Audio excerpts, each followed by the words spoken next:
Whoa! Sorry about that, guys. I just realized that my mic was on, even though it was not on my head. My headset was not on. And so you could hear me coughing and clearing my throat. I've got a bit of a head cold. Whoa! Sorry about that, guys. I just realized that my mic was on, even though it was not on my head. My headset was not on. And so you could hear me coughing and clearing my throat. I've got a bit of a head cold. It is a little after 9 o'clock in the morning here in Japan, and I appreciate you guys joining me. Good morning, good afternoon, good evening, wherever you are from Go Tigers Astros. Today we have the Chicago White Sox visiting Minute Maid Park in Houston for Game 1 of a 3-game series. I will be with you for this entire series, today, tomorrow, and the next day.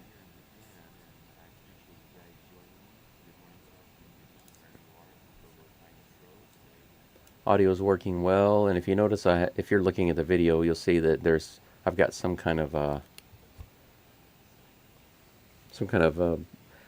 anime type icon on the screen wearing the Astros colors for his outfit. I'm just playing around with some different stuff instead of just having me on there. I decided to do something a little special today since I am in Japan calling the games. I thought I would add a little Japan twist to it. And I'm not sure if I'm going to always use the avatar or if I will maybe only use it for when Kikuchi pitches. I don't know. I haven't thought about it too deeply. But I figured, what the hey, I would give it a try.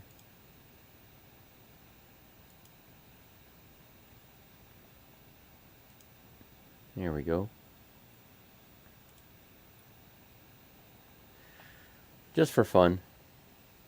This is actually a tracker that tracks my eyes, my mouth, and my body.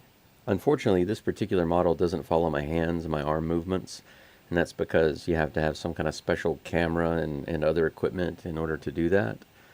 So it's kind of limited in what it can do, but still it's kind of interesting. Maybe it's more interesting to look at instead of me, but I'll use it today unless it causes any issues, and I might change it at some time in the future. But let's take a look at some info before the game starts. We'll have the opening pitch here in just a couple of minutes. But you guys may have heard that Bregman is out for today. The reason is because he has some kind of like shoulder or arm discomfort. According to Bregman, it's because he slept wrong. So it doesn't sound very alarming, but considering how Bregman has really been on fire this month, that will definitely hurt the Astros. They'll miss him for sure, regardless, for his defense. But because his batting is so good right now, they'll miss him for that too. The lineup has changed a little bit. Altuve is leading off at second base, and followed by Alvarez this time. Alvarez is batting second. He'll be in left field today, followed by Yainer Diaz in the third slot as the DH. Pena moves up in the fourth slot, followed by Victor Caratini, Jake Myers, Zach DeCenzo, Mauricio Dubon, and unfortunately Chas McCormick in the ninth slot. Chaz now batting 198. I have no idea why they keep him in the lineup. And to be honest, I think of the days when I used to play sports. I played my entire life all the way up. Actually, I played even in my adulthood because I played on a baseball team in Tokyo. It was my friend's Taiwanese baseball team. Everybody on the team was from Taiwan except for me. I was the only guy. And I played basically half the game at third base. We would alternate, me and another guy. And that was a really great experience for me because not only playing with Taiwanese friends, but also playing in Japan and reliving the feeling of playing third base like I did when I was a little kid. But my whole life, I've always been one to not be lazy. You know, the coach says don't be lazy, and that's the way I feel Chaz has been playing recently. Spencer Arrighetti is on the mound for the Astros today, and he is facing uh, Nicky Lopez. Almost said Nathaniel for some reason. The first pitch is in there for strike one, as we just got kicked off for this first game. Here comes the second pitch, right on the inside corner, 94 miles an hour, strike two. So Lopez takes two quick strikes from Arrighetti and is behind in the count. Here comes the third pitch from Arrighetti. Curveball, swing and a miss, low. 3 pitches, strikeout, 1 out. Great way to start the game there for Arrighetti. 80-mile-per-hour curve, perfectly placed. Started off in the zone, ended a couple inches below the zone. Lopez was unable to get his bat on it. That brings up Louis Robert Jr. He fouls the first pitch off. That was a 95-mile-per-hour fastball. Thank you again for joining today, guys. I know I said it already, but I'll say it again. We've already got 10 watching. I appreciate that. Here comes the next pitch from Arrighetti. This one's hit hard to left field. That's going to go all the way to the wall and bounce off the wall. Jordan plays it off. And he might get him out at second. He does. Oh, my gosh. Jordan played that perfectly off the wall and threw it straight to Altuve, who was able to easily get the tag on Robert Jr. What a great play by Jordan. That ball was off I would say about the upper part of the wall there, just about 4 or 5 feet from being a home run. And Jordan played it perfectly, fired it to Altuve on one hop. That tag was super easy for Altuve to apply. 2 outs. Great. Andrew Benintendi is up to bat now. First pitch is a little outside. Check swing. They say he didn't go. That's ball 1.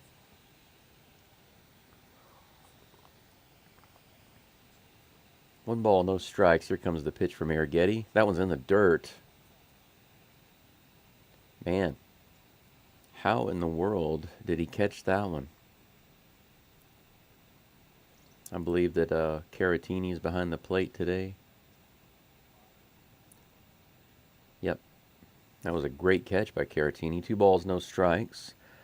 Arrighetti's bringing in the next pitch. That was right in the zone. Beautiful pitch, 92 miles an hour. Strike 1 with 2-1. Alvarez making Chas McCormick look like a big chump. The other day, McCormick was playing in left field and made a lazy play that led to a run. That will be a swing and a miss. 92 miles an hour. 2 balls, 2 strikes against Benintendi.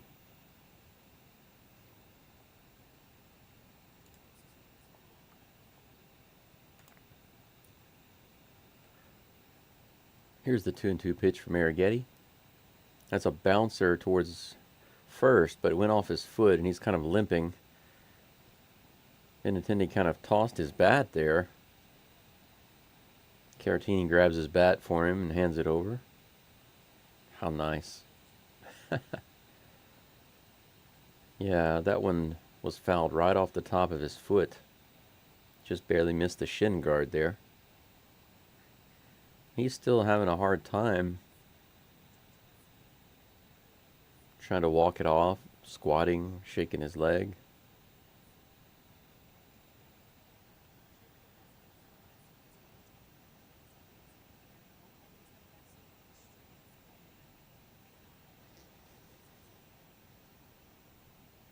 Here comes the next pitch, another 2-2. This one is grounded to Altuve. He scoops it up, fires over to DeCenzo, who's on first base today. That'll be out number 3.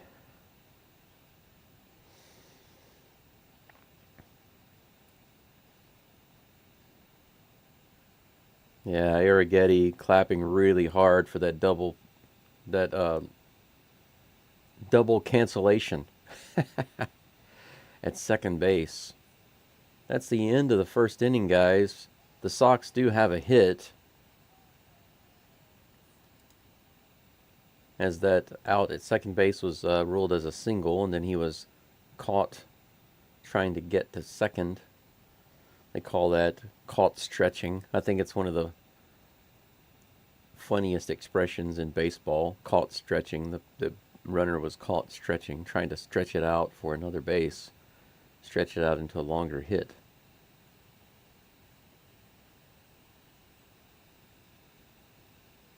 I still wonder if they should call those hits at all. Because if he makes it, they'll say he got a double. But if he doesn't make it, they'll say, well, he got a single, but he was caught stretching. It doesn't really seem fair to the pitcher, I think. What do you guys think? Maybe you have an opinion about it.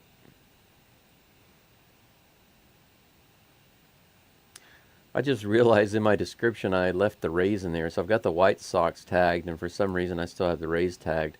Whenever I do my video descriptions, I copy a previous video. And that enables me to more quickly put the information in.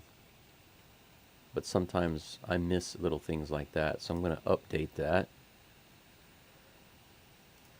Now it should all be good.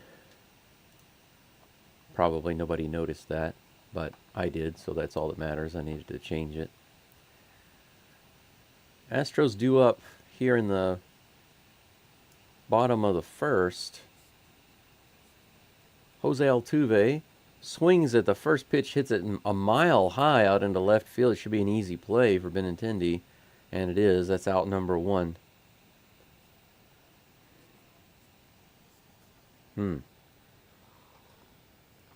If Altuve had straightened that one out, that would have been long gone. That would have been a bomb, because that ball went way up in outfield, way high. Opportunity missed. Yordan Alvarez comes up to bat in the second slot, batting .304 right now.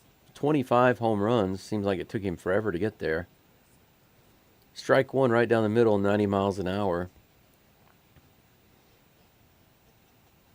Between 19 home runs and 20, it seemed like it took a really long time, and then he suddenly got several after that. Swing and a miss. That was a breaking ball. Way outside. That looked like something Chas McCormick would be swinging at. Strike two on Yordan. Here comes the pitch. That one's a little outside, ball one. 98 miles an hour on that pitch.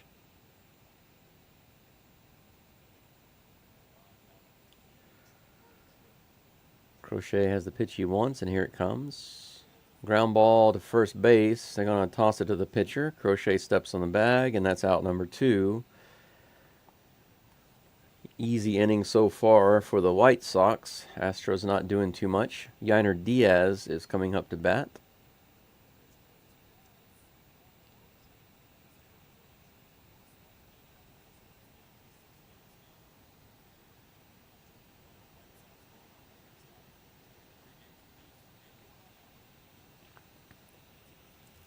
Here comes the first pitch to Diaz after a long pause by Crochet.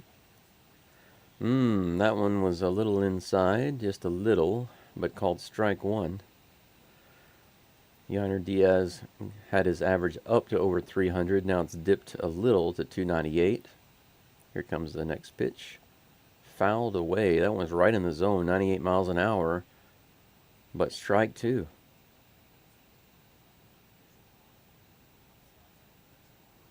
I think Arrighetti got out of the first inning with about 11 pitches. It looks like Crochet might be able to beat that here. Yep, he does with a strikeout on Diaz. Diaz wasn't looking too sharp, and that was a breaking ball, strike three. 8 pitches for Crochet, and nothing doing for the Astros in the bottom of the first. We're going to go into the top of the second, 0-0. Everything is zeros except for the one hit by the Sox in the top of the first. We'll be back in just a moment here. I'm going to check a couple of my settings. Yeah. The anime character that I have on the screen is kind of funny. DeLion, what's up? It's nice to see you. Thanks for joining. I appreciate you being here.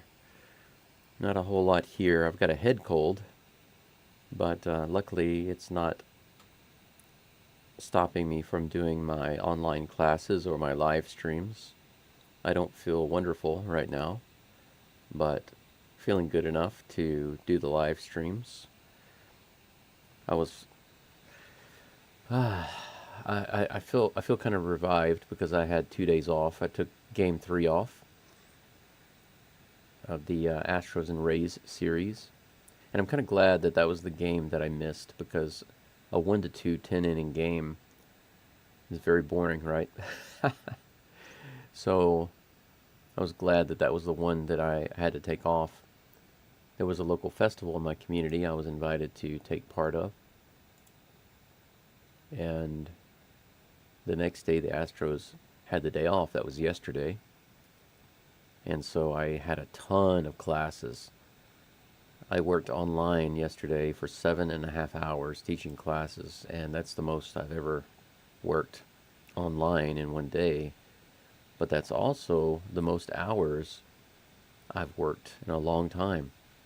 Because of my health, I haven't been able to do much.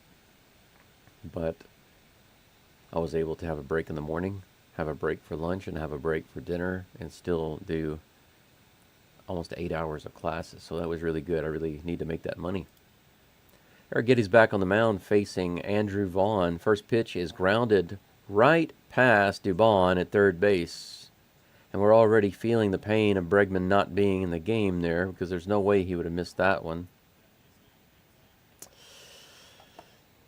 Yeah, I was worried about that. When they said that Bregman wasn't going to be in the game, my first thought was, oh crap, there's the defense that we need, and there we go. Lead-off hit. Should be an error. That better be an error. They give him a hit on that. Give me a break. That was an error. One runner on, 0 outs. Here comes the first pitch to Gavin Sheets. That's a little outside for a ball, 0-1. And I need to put a runner on first base. There we go. Next pitch from Arrighetti is a breaking ball right in the zone. 78 miles an hour, strike one, 1-1. DeLion, how are you doing, by the way?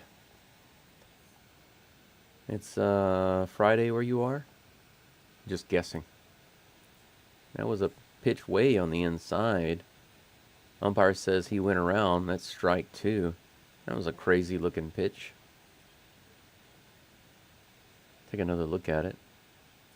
It was so far inside, it almost hit the foot of Sheets. And he did a check swing there.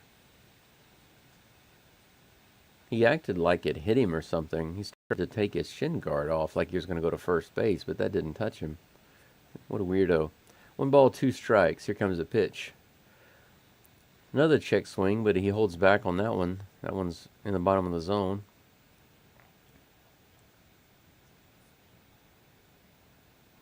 Okay, 2 balls and 2 strikes. Yeah, apparently that ball did touch Sheets, but because he swung at it, it did not count as a hit by pitch.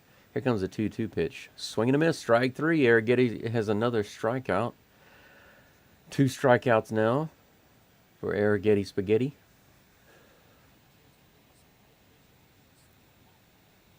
Nice pitch on that outside corner. Just floated out there, and he couldn't get his bat on it. 18 pitches now for Arrighetti with 1 out, 1 runner on first base. He's facing Corey Lee.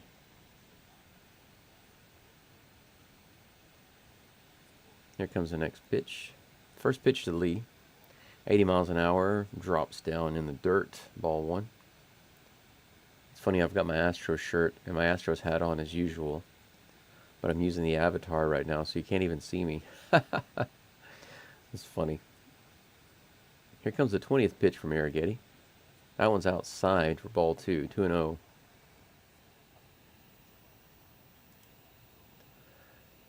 Yes, sir, doing well this Friday. That's great, man. Good to hear it. Rush plays, yo, what's up? What did I miss? Strikeout. You haven't missed a whole lot. There is a runner on base right now, though, for the White Sox. 2-0 against Corey Lee. This one's hit hard out to left field. Looks like it's going to go all the way to the wall. Jordan plays that off the wall. Lee is able to get to second with a double, just barely. And Who's that? That's Sheets. No, I'm sorry. Vaughn gets to third base. That's 2 deep balls off of Arrighetti off the wall so far this game. 1 in the first, and now 1 here in the second. Jordan is able to get that one back in quick, just like the last one, but not quick enough to stop the runner getting to second. However, they do get to third, so runners on second and third with 1 out. Batter is now Miguel Vargas. First pitch to him is high for ball 1.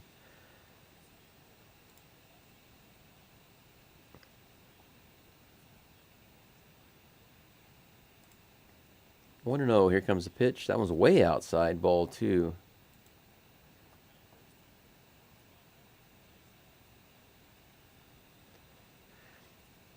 I don't know why the ESPN score on the screen doesn't update more efficiently. Jordan is definitely not batting right now. 2 balls, no strikes to Vargas. Here comes a pitch from Arrighetti. Another one outside by a good foot. 3 balls, no strikes. So with 1 out, Arrighetti is threatening to walk Vargas with 3 straight balls.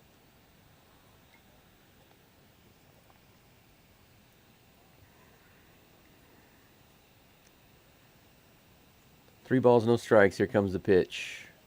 Misses. 4-pitch walk. That was another 6 inches off the plate. So Arrighetti throws several way outside. 2 that were at least a foot. That one was at least 6 inches off the plate. Not sure what's suddenly going on with Arrighetti.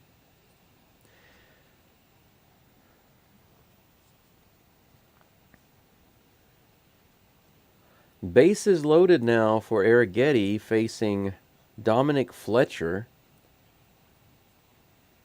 First pitch to him is a swing and a miss, a breaking ball low and inside. 0-1.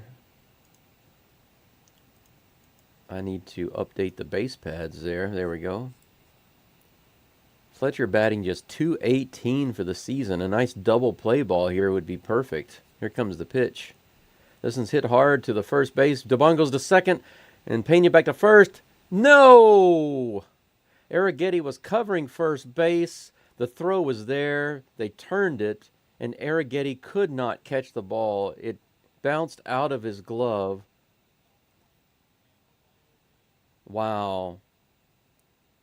Pena got a low throw from DeCenzo, and he threw it back to Arrighetti, and he just didn't do a good job of catching the ball. Astros only get 1 out, and they give up a run. Now runners are on the corners with 2 outs. Brooks Baldwin, is up to bat now. First pitch to him is inside for ball 1, 95 miles an hour. Man, yeah, that ball was there. Arrighetti caught that ball, and it just bounced out. It was just a bad catch by Arrighetti. There was no problem with the throw. 1 ball, no strikes. That one's just a little too far inside for ball 2. Arrighetti is his own worst enemy right now. I mean, the fate of this game is mostly in his hands with the way he's performing right now. 2 balls, no strikes. Here comes a 30th pitch. 90 miles an hour, swing and a miss, strike 1. Man, strange inning.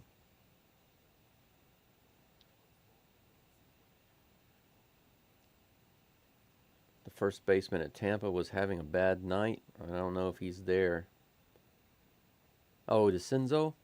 Are you talking about the one who was playing first for the Astros? Zach DeCenzo? He's there tonight, but he wasn't covering on that return throw. Spencer Arrighetti was covering. Arrighetti just couldn't make the catch. That's a strike on Baldwin. That's 2-2. 2 outs, 2 runners on the corners. 2 balls, 2 strikes here in the second. Too many twos. Here comes the pitch.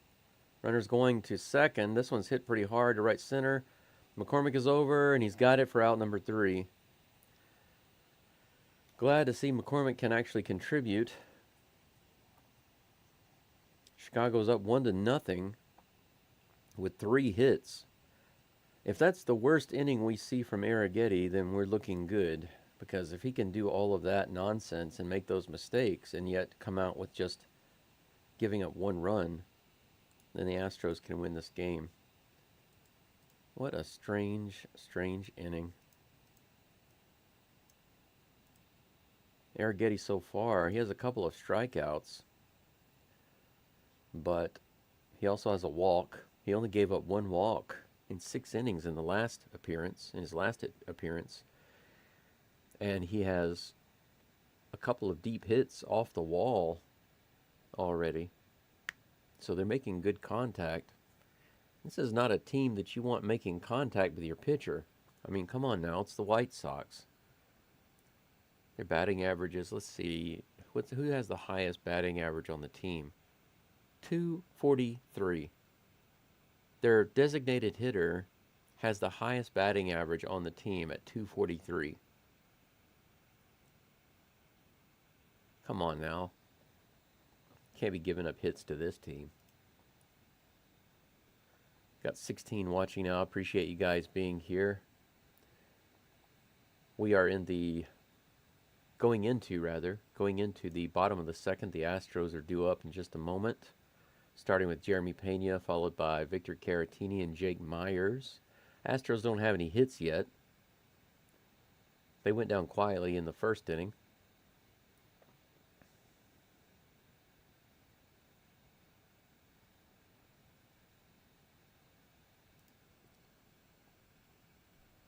Yeah, DeCenzo, that's right. I'm hoping Shea has a successful run.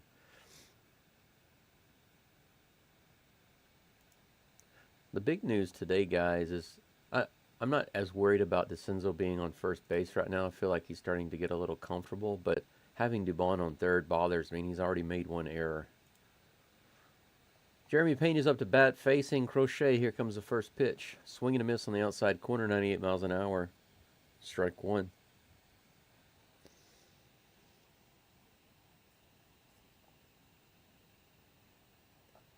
No ball. Oh, I'm sorry. There is a ball already. Apparently I missed a ball. So it's 1-1. That's way inside. Ball 2. 2-1. Whenever these stupid commercials come on, I always mute the game because it's so distracting and annoying in my ear. And then sometimes I miss the first pitch because of that. This one's hit hard right through the gap. That's going to be the first hit for the Astros between shortstop and third.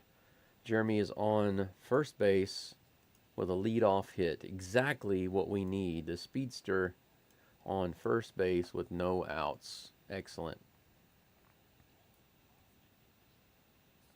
Victor Caratini's due up. Caratini is batting .269 right now. He had gotten his batting average up into the mid 270s.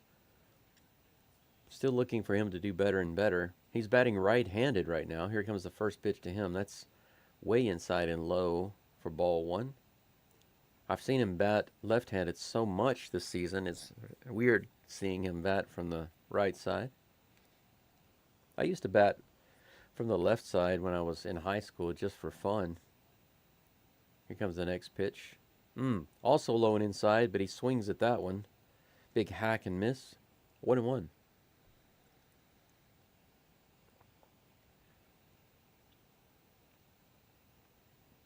On base percentage is actually .327.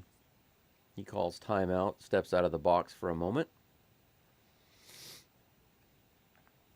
Count is 1-1 with no outs. Jeremy Pena on first base. Here comes the pitch from Crochet. After a long pause. That was a good pitch to be swinging at. 93 miles an hour, right in the middle of the plate. Strike 2.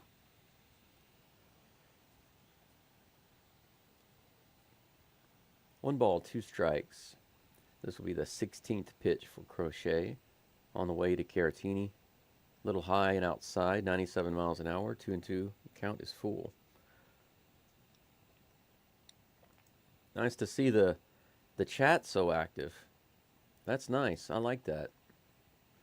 I like it a lot. Here comes the 2-2 pitch, and that's going to be a strikeout. Another low pitch, almost in the dirt. Caratini hacks at it. Big swing, but comes up with nothing. Out number 1. 93 miles an hour. Breaking pitch. That was a cutter. Can't complain about the beauty of that pitch, but man. That brings up Jake Myers, the powerhouse, the 0-2 guy. Here comes the first pitch from Crochet. Fouled away. 98 miles an hour right in the middle of the plate. Got around a little late and a little underneath it. Myers sends it into the crowd, gives someone a souvenir. 0-1.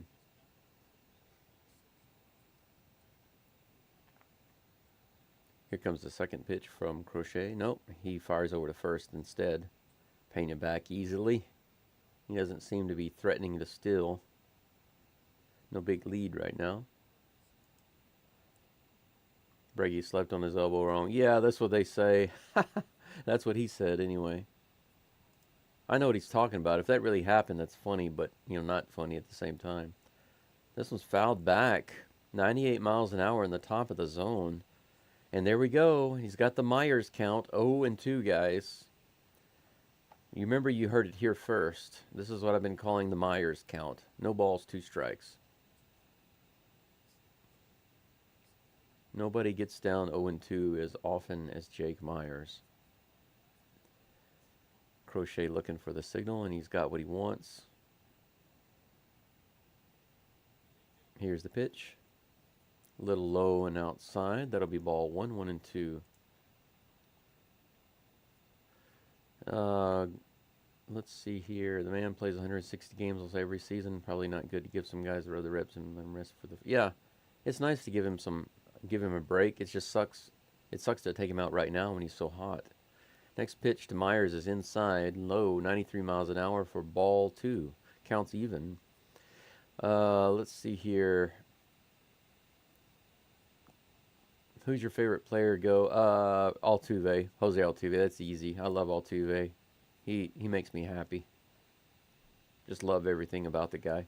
Here comes the next pitch to Myers. Swing and a miss in the dirt. Strike 3. There we go. 2 strikeouts.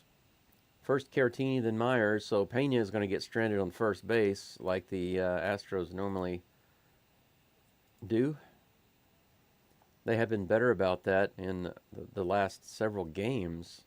They still have this issue about stranding guys. I don't know what it is. Zach DeCenzo is up. The first pitch to him is on the way. That's inside and low for ball 1.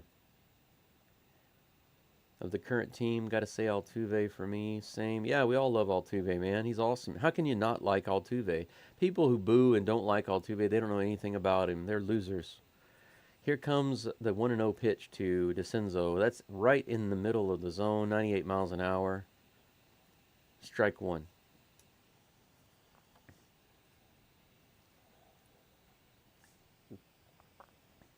The very first night I got out of the hospital last year, I was there for 2 months, and the very first night I got out was Game 5 against the Rangers.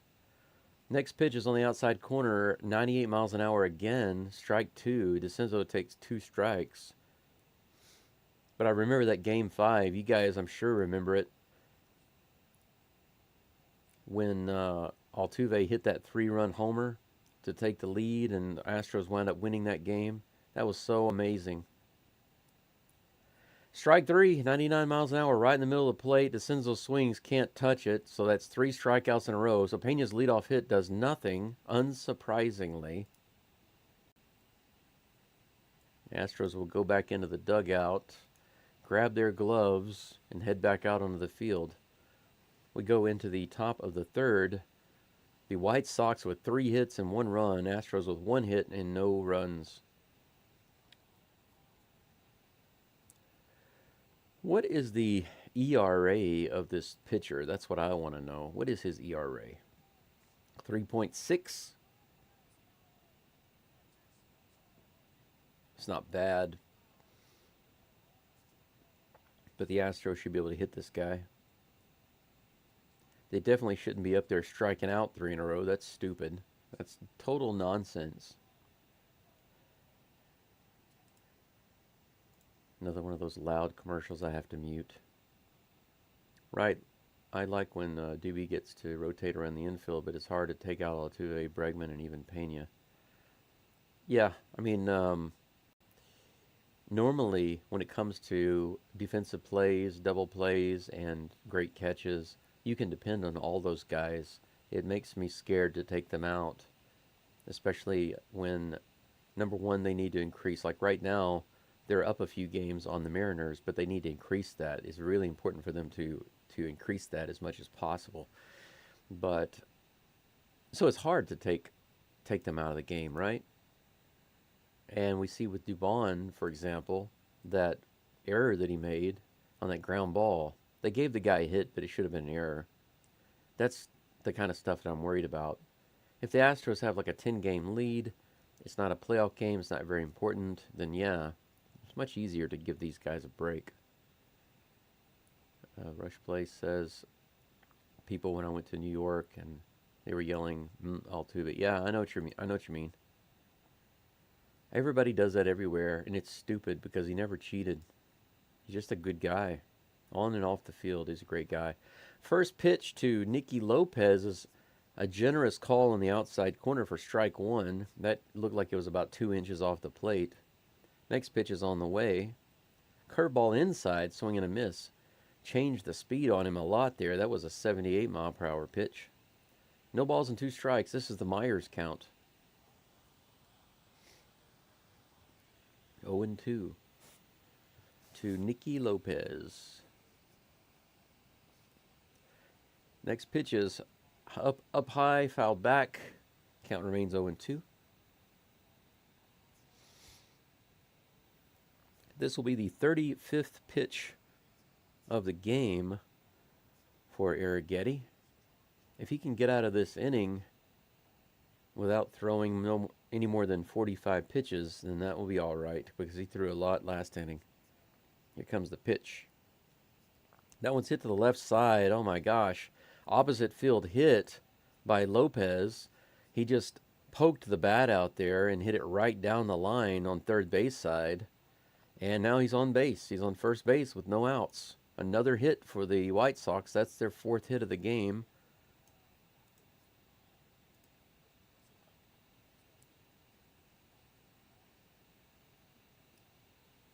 That brings up Louis Robert Jr. He had a hit his last at bat. First pitch to him is a swing and a miss. 87 miles an hour, kind of upstairs a little bit. 0-1. Where's that double play ball? Where is that double play ball? Here comes the next pitch from Arrighetti. This is crushed hard. That's gone. Easy gone. Absolutely. Yep, it goes over the railroad track. 2-run homer. Crowd's booing. Can't blame them. Louis Robert Jr. just crushed one off of Arrighetti. I can't say that I didn't see that one coming, though. With them hitting the ball off the wall today, it just makes me wonder about the movement on Arrighetti's pitches. The White Sox are now leading 3-0 in the 3rd inning, in the top of the 3rd, with no outs. 5 hits now for the Sox off of Arrighetti. Arrighetti's performance today could not be more opposite of his last outing. Next batter is Andrew Benintendi. Crowd gave some very weak boos, and they finally quieted down a little bit. Ball 1 to Benintendi. 1-0. Here comes the next pitch from Arrighetti. That one's a little outside for ball 2. 2-0.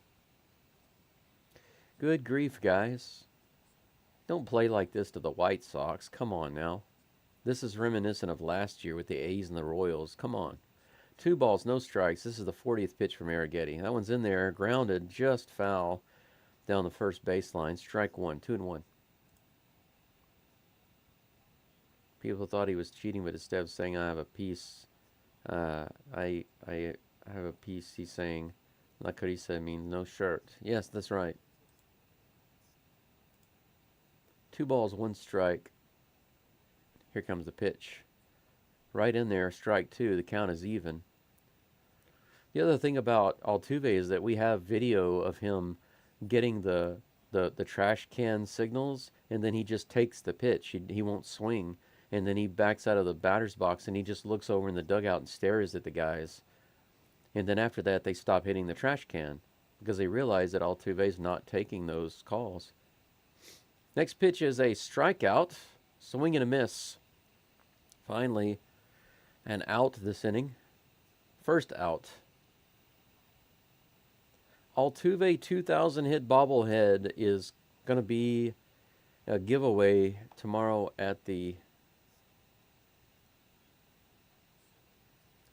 Minute Maid Park special weekend. I'd love to get that. They have an Altuve bobblehead set. I wonder if those are available on eBay. If anybody has those, I'd love to get them, but yeah, I'm all the way over in Japan, so I can't easily go there. First pitch is a ball to Andrew Vaughn. Here comes the second pitch. That one's way outside for ball 2, 2-0.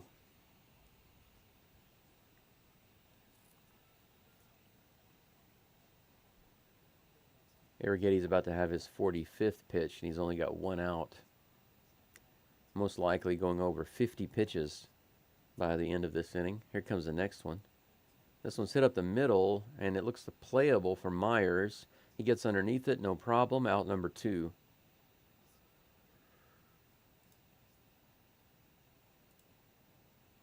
Next batter is Gavin Sheets. Do I have a base runner still on? Yes, I do. No, I don't. No, I took him off.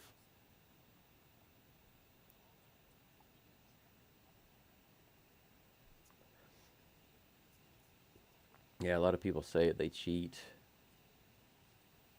Yeah, they do because they don't know anything. They're just haters. I mean, it's been 7 years, too. First pitch to Sheets is just barely called strike. It looked like it was off the plate, but the umpire liked it, so it's 0-1 against Sheets. Here comes the next pitch from Arrighetti. That one's low in the zone, fouled back. 0-2 is the count.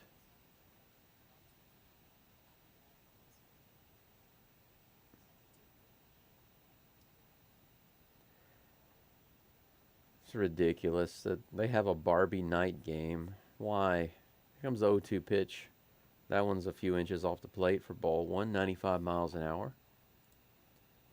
Why in the world are they doing a Barbie night and asking people to wear pink? That makes no sense. Just wear orange. This next pitch is hit really hard to right field. That was a towering shot to right field and just barely foul. Gavin Sheets almost added another run with that shot. Arrighetti got lucky.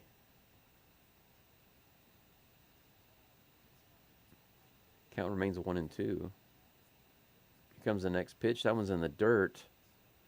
Ball 2, 2-2.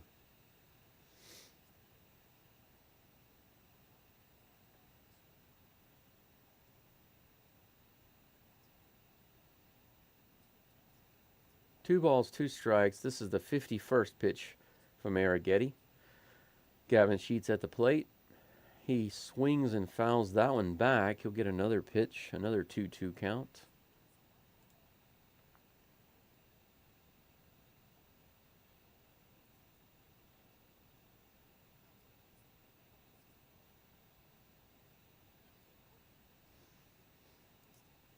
Here comes the next pitch to Sheets. Swing and a miss. Got him on the outside corner. Strike 3. Thank goodness. That will end the third inning, but not before Arrighetti gives up a 2-run shot. 3-0. The White Sox beating the Astros with 5 hits. Astros 1 hit, no errors, although that one terrible play by Dubon should have been called an error. So we'll have a short break.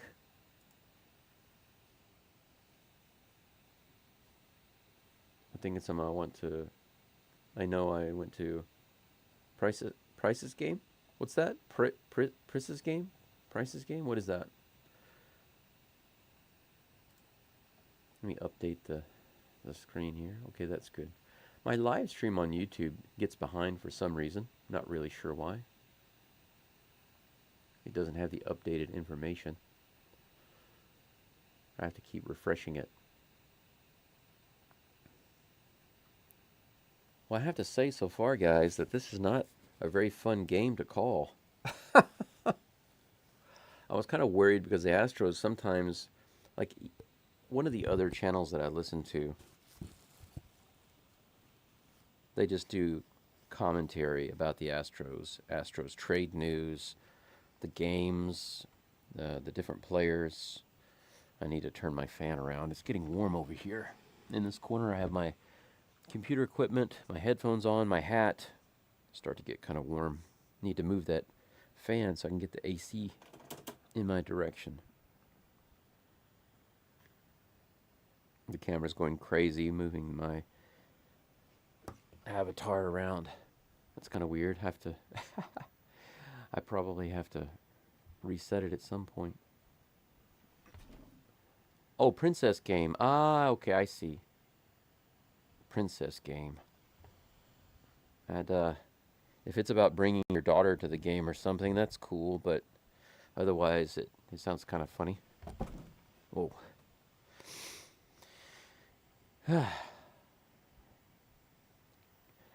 All right. We are back. First pitch to Mauricio Dubon. It's a swing and a miss, 96 miles an hour. That looked like one he could have launched on, but he missed it. No balls, one strike. Here comes a pitch from Crochet. Another swing. This one was kind of a half swing. Fouled it back. 96 miles an hour. Strike two, 0-2. Crochet knocking at the door of 30 pitches. He's at 28 right now. Here comes his next pitch. Swing and a miss, strike three. 3-pitch strikeout. Man, what is the deal? The Astros are just going down like crazy suddenly. 4 strikeouts in a row. And I am basically out of coffee. That brings up our big, amazing 198 hitter, Chas McCormick. 4 home runs and 21 RBIs for the season. 261 on-base percentage. This one is hit foul. 97 miles per hour right in the zone. And he chased it out into the crowd for strike one. Here comes the next pitch from Crochet. Let's put some voodoo on this one. Come on. That one's way inside. 98 miles an hour, ball one.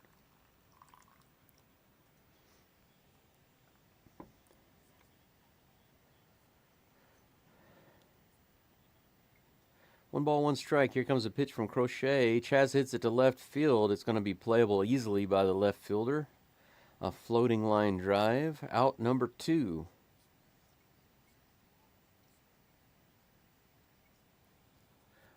What I was saying earlier is that, I have to say this, my personal hero is coming to the plate, Jose Altuve. Altuve, 2,191 hits in 1,785 games, 1,785 games. That's awesome. One of the fastest players to get there, I think, for the Astros. First one is called strike, but it looked a little high. Today, Altuve is clean shaven, so he looks like a little kid again. Here comes the next pitch. This one's hit hard to left field. It might be gone. It's through the wall. It knocks out the score of New York in the 4th inning. It goes right through the board, and Altuve has a double with a really great hit. I'm going to have to send that to a friend of mine. He's a Yankees fan. Altuve nailed that ball, and it was only about 4 feet from being a home run, but it knocked out the number in the 4th inning of the Yankees on the scoreboard. Wow. That was awesome. Yordan Alvarez comes up to bat with 2 outs. He gets it to center field. Is it going to drop? Yes, it is. Altuve's going to score. The center fielder misplays it. He has absolutely no chance to bring it in and get Altuve. Beautiful single by Alvarez to just hit it light enough to get it to drop in front of the center fielder. Astros get on the board.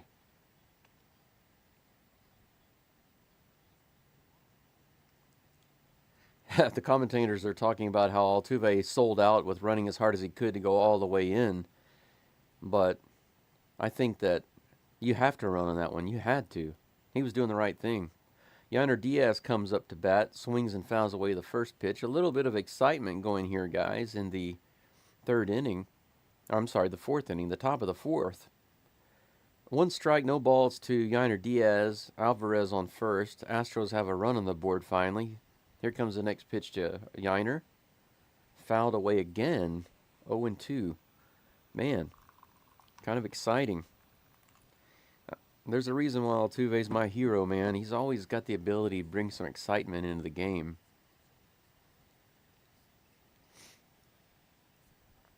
No balls, 2 strikes. 2 outs, runner at first. Pitch to Diaz from Crochet's on the way. Swing and a miss right in the zone. Strike 3, and that's it for the third. But the Astros do get a 2-run out with that double by Altuve that went through the scoreboard. They are now down just by 2 runs, 3-1 with 3 hits. Let's check the live chat here. Yeah, bro, I just noticed your little avatar. Thanks, I appreciate that. I'm just playing around with that. I'd like to customize it some more and put some like Astros stuff on it, like an Astros hat or an Astros headband. I was trying to make it look kind of like Naruto because I like Naruto. But I was thinking since I'm in Japan, I would kind of try to spice it up a little bit. I also want a figure that can move when I move my arms and that sort of thing. But right now, this one only follows my eyes, my mouth, and my body. I think also my head movements it can follow. But the arms always stay down on the sides. Yeah, it had to be the Yankees. That's exactly right. That's exactly my thought. And I have a really close friend who's a big Yankees fan. I'm going to have to send that one to him just for laughs. I'm going to watch it so I can see the actual game and hear this. That's cool. 3-1, that's right. Don't let us down. Oh, man. Yeah. Diaz wasn't able to do much. He couldn't handle that last fastball, but, you know, down 2 runs to the White Sox should not be a big deal, right? It should be okay. Spencer needs to get it together. Yeah. But, you know, sometimes, I think you guys already know this, but sometimes some of these pitchers will have a really troublesome inning, or they'll start off kind of rough, but then they'll calm down and get it together. They'll get their act together. And hopefully Arrighetti is going to be like that in this game. Maybe over the next few innings, he's able to really turn on the heat. Speaking of Arrighetti, here's the first pitch to Corey Lee. That's inside for ball 1. Corey Lee, I believe, had a hit. Yeah, he did. His last at bat. Next pitch is low and outside in the dirt for ball 2, 2-0. And I need more hot water in my coffee filter so I can get my weak cup of coffee for the day. Here comes the 2-0 pitch from Arrighetti. This one's hit straight up. Who's going to have it? Pena is underneath it, looks like. And Altuve was being silly, acting like he was catching it, but he was a good 12 feet away from Pena, who put it away. Out number 1. Just a few pitches and 1 out for Arrighetti and the Astros. Here in the bottom of the 4th, Miguel Vargas comes up. He walked last at bat. Here comes the first pitch from Arrighetti. That one's hit straight up and floats back out of play. Foul ball, strike 1. 56 pitches now for Arrighetti. Arrighetti can still kind of get back on track if he can manage to shut down these 2 batters in just a few pitches. That'd be great. Here comes the 0-1 pitch. He's not going to do it like that. That ball was so far outside. It hit the dirt. Was probably like 3 or 4 feet off the plate. Bounced to the wall in the back. That'll be ball 1. Evens up the count. 1 ball, 1 strike to Vargas. Here comes the next pitch from Arrighetti. That one is hit out to the mound. Is that a hit? That was strange. Arrighetti tosses it over no problem to DeCenzo for out number 2. At first I thought maybe that was fouled off his foot or something, but apparently it was just a tapper to the mound. Very easy play, no problem. Out number 2. Quiet inning so far from the Astros. Love to see that on defense. I like a good quiet inning. 58 pitches now for Arrighetti. He's facing Dominic Fletcher. Here comes the first pitch to Fletcher. This one's tapped to Altuve. Should be no problem, and it is. He tosses it over to first real quickly. Nice quick transfer by Altuve. Just scoop and throw.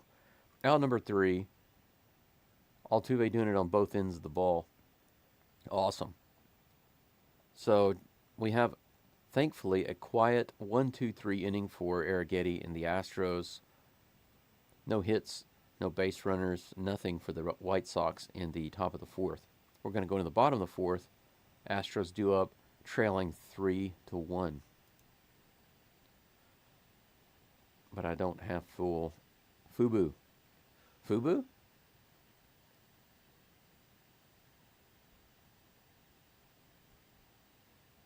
Let's see here. I'm wondering if there's any other news. I was checking to see earlier. I think there was some news about Verlander. Did you guys hear the latest news about Justin Verlander? And by the way, they did do an MRI on Bregman's elbow, and that didn't turn out to be anything important. So it looks like he just needs a couple of days rest, according to what they say, so that's good. Verlander should be back pretty soon. I'm trying to find the information for you guys, and as soon as I get it, I'll update it. But I don't want to miss the opening pitch here in the next inning. Let me unmute it so I can hear it.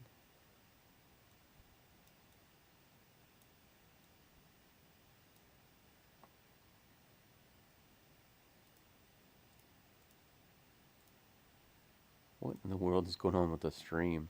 Now the audio isn't working. I have to refresh the screen. The MLB website sometimes is very strange. Very strange indeed. Bear with me, guys.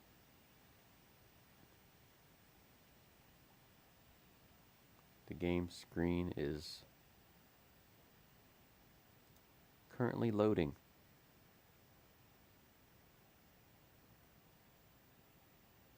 Seems like there's an issue with the MLB website. Okay, it's finally working.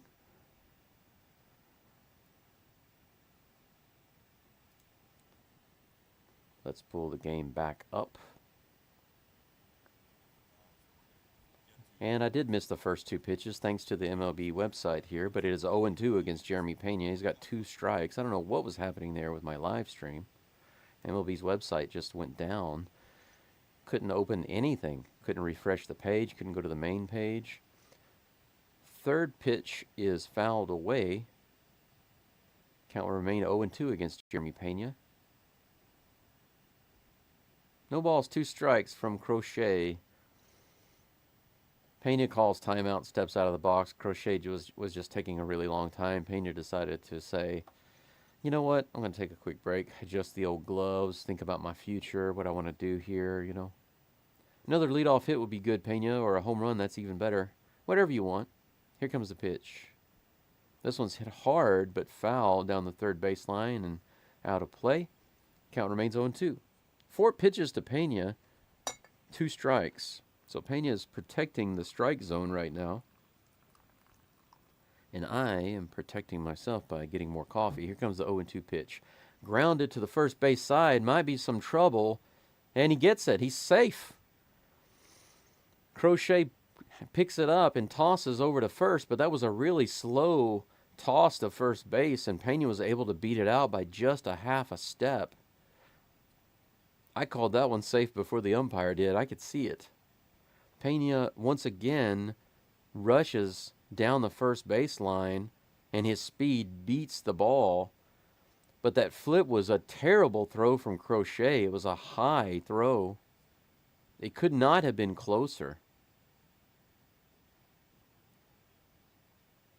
The ball arrived in his glove simultaneously as Pena got to the bag. That was crazy. Caratini's now up to bat, batting right-handed again. That one's up and out for ball one. So once again, Pena has a hit and is on first base. A leadoff hit. Let's see if they can do something with it here. Here comes the 1-0 pitch to Caratini. Wow, what was that? That one was a good foot out of the zone. Caratini did a half swing. Strike one. Yeah, it wasn't close. What was he doing?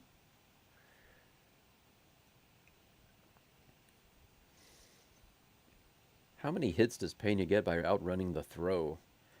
But that toss from the pitcher, from Crochet to the first baseman, was like a lob and a high one. It was not a good transfer. Here comes the 1-1 pitch to Caratini. That's another high fastball, swing and a miss in the top of the zone. So Caratini actually had the opportunity to hit that one because it was in the zone, but just too much. 99 miles an hour. 1-2 is the count. Here comes the pitch. Another high fastball, this one about 4 or 5 inches out of the zone, and another swing and a miss. So Caratini really swinging at those high fastballs for some reason. 2 of them were balls, clearly balls. Only one of them was actually in the zone. 99, 98 miles an hour, 99 again. What in the world, man? Another strikeout for Crochet as the Astros look like fools, except for Pena. The powerhouse Jake Myers comes up. The first pitch to him is right on the outside lower edge of the corner, or lower edge of the zone. Strike one, 0-1. Is he going to get the Myers count, the 0-2 count? Let's see. Here comes the pitch from Crochet. Swing and a miss, 99 miles an hour, and that is the Myers count, guys. 0-2. 0-2. Gets his infield hits like nobody else. That's true.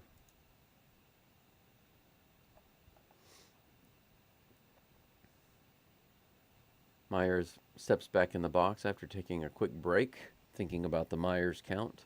Here comes the 0-2 pitch from Crochet with 1 out, 1 runner on first. Way outside, 90 miles an hour, ball 1, 1-2. You know, right now, the Astros aren't doing too much in this part of the order. I wouldn't be upset if Pena were to try to steal. I know it's hard on Crochet, but let's try something. Strike 3, swing and a miss, 99 miles an hour on the outside corner. Myers goes down again, not surprising. I'm really not expecting anything at all out of today, just the way Caratini's batting. If he's going to continue batting right-handed, I think that Caratini, Myers, Dubon, and McCormick aren't going to do anything today, at least until they change pitchers. I think they can't handle this guy's speed. DeCenzo is hit or miss. He's up to bat now. 90 miles an hour in the lower part of the zone. Swing and a miss. Strike 1 to DeCenzo. 2 outs. Pena on first. DeCenzo actually has the ability to get the fastball, but if he's not ready for it, he can't hit it. Here comes the next pitch. That one's in the dirt. Ball 1, 1-1. He's swinging at the high balls because that's where his hot zone is. Well, when they're about 4 or 5 inches out of the zone, can't really hit those.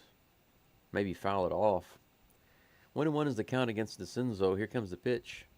That one's fouled away. 98 miles an hour, fouled to the right side. So, even though that one was outside the zone a little bit, DeCenzo can still get his bat on it. That's why I didn't include him in that cynical statement earlier about Caratini, Myers, Dubon, and McCormick, because those guys just aren't showing the ability to get the bat around and touch that ball. DeCenzo calls timeout, steps out of the box. Count is 1-2 right now. Take a look at the chat right quick. I'm watching Reds versus Royals. Do you like those teams? Or do you have some skin in the race or something? 1 ball, 2 strikes. Here comes the 55th pitch of the game for Crochet. Swing and a miss on a 99-mile-per-hour fastball. That's out number 3.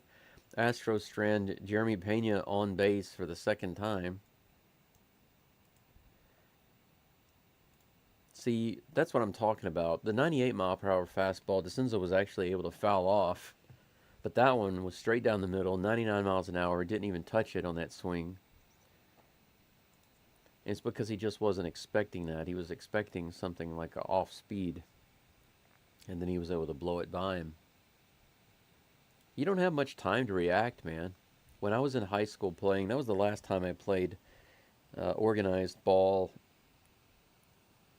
in an official league. I did play in a league as an adult a few years ago, about 4 years ago, almost 4.5 years ago in Tokyo.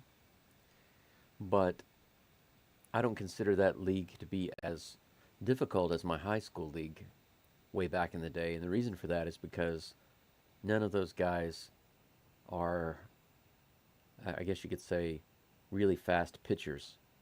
We did have one guy come in, interestingly enough, like I told you before, all of those guys were Taiwanese on my team, except for me, of course. And then one day they had a guest come in and they said, oh, he can throw really hard, and he's, but the thing is, he was from China, like actual China, not Taiwan.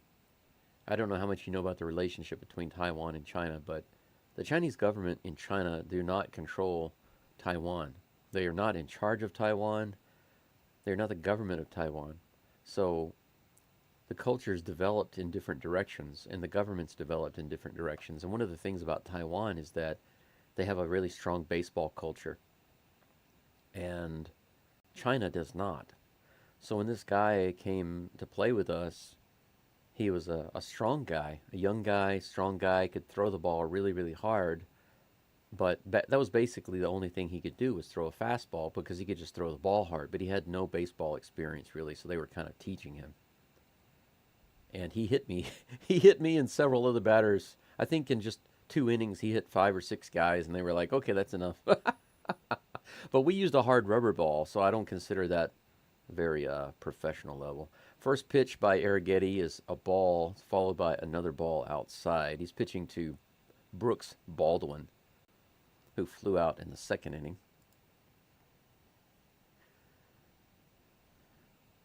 Here comes the next pitch. That one's in there in the bottom of the zone.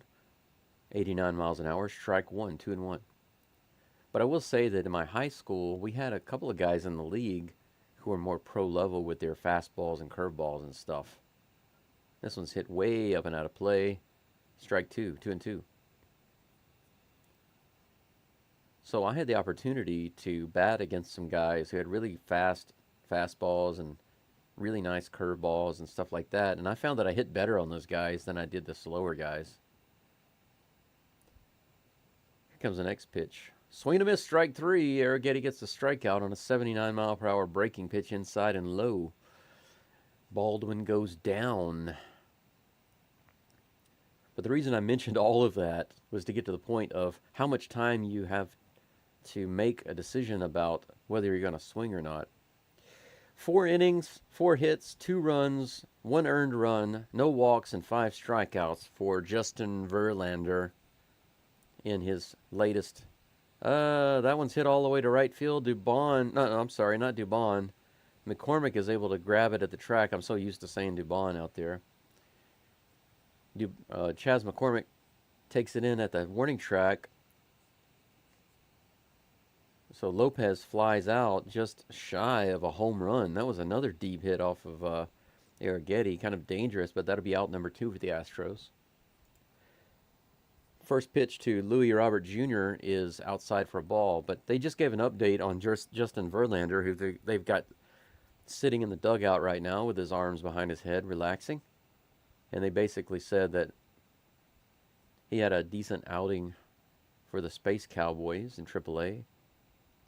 Next pitch is in there, 90 miles an hour, strike 1, 1-1. I do not.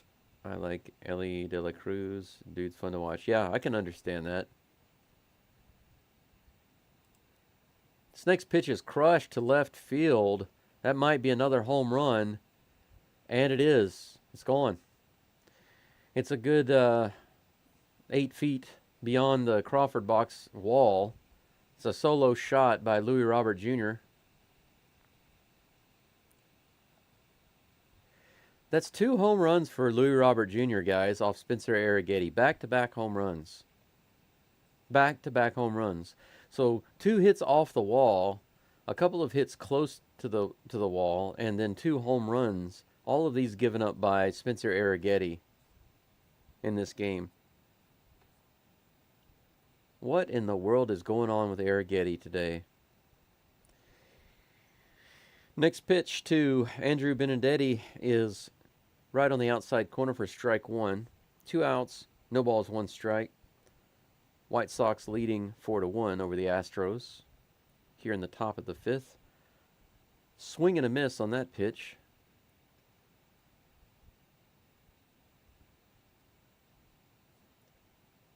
Man, that was only like 5 feet over the wall. That was barely a homer. But it's enough. Even if it's an inch, it's enough. 6 hits for the Sox now. 0-2 is the count against Benintendi. Here's the next pitch. This one's fouled up and away. Count remains 0-2. Arrighetti versus Benintendi.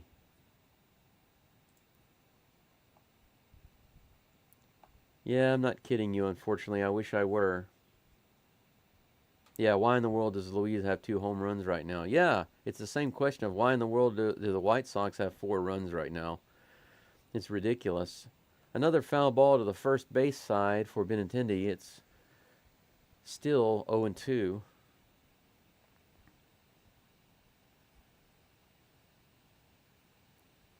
White Sox actually have pitchers going in their bullpen, so hopefully the Astros will be able to face a different pitcher in the next inning. That one's low for ball 1, 1-2. Arrighetti back on the mound. 2 outs, trying to get out of this inning. Here's the next pitch. That one's in the dirt, a bouncer, 87 miles an hour for ball 2, 2-2. White Sox have scored a run, at least 1 run, in all but 2 innings so far. 3 of 5 innings. Here comes the next pitch. Hit down the right side again. Another foul ball. Goodness gracious. Well, despite all the nonsense, it seems that Arrighetti will pitch into the 6th inning, but I'd be surprised to see him in the 7th. Here comes the next pitch to Benintendi. This one's hit down the right side. DeCenzo can't handle it. It bounces right in front of him and heads out into right field. Chaz will grab it and throw it in, but they're going to say that's a base hit, not an error. It looked like a rocket, very difficult to catch, but it will extend the inning, giving the Sox a base runner.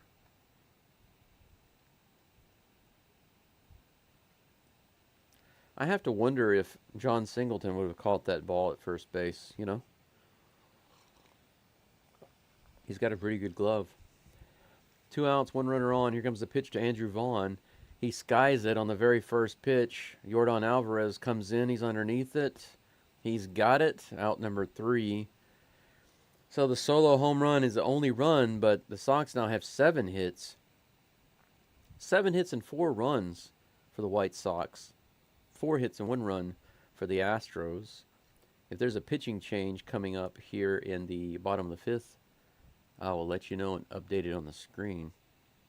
This is just sad. Yeah, it feels sad, and I hate to be cynical. Once again, I hate to be cynical or negative, but these games, whenever the Astros do play teams like the White Sox, the teams that they're really supposed to just kind of thump, I always worry that they're not going to thump them. They're just going to do what some of the commentators say and play down to their level, play down to the level of the team they're facing. So if it's a tougher team, they'll play harder.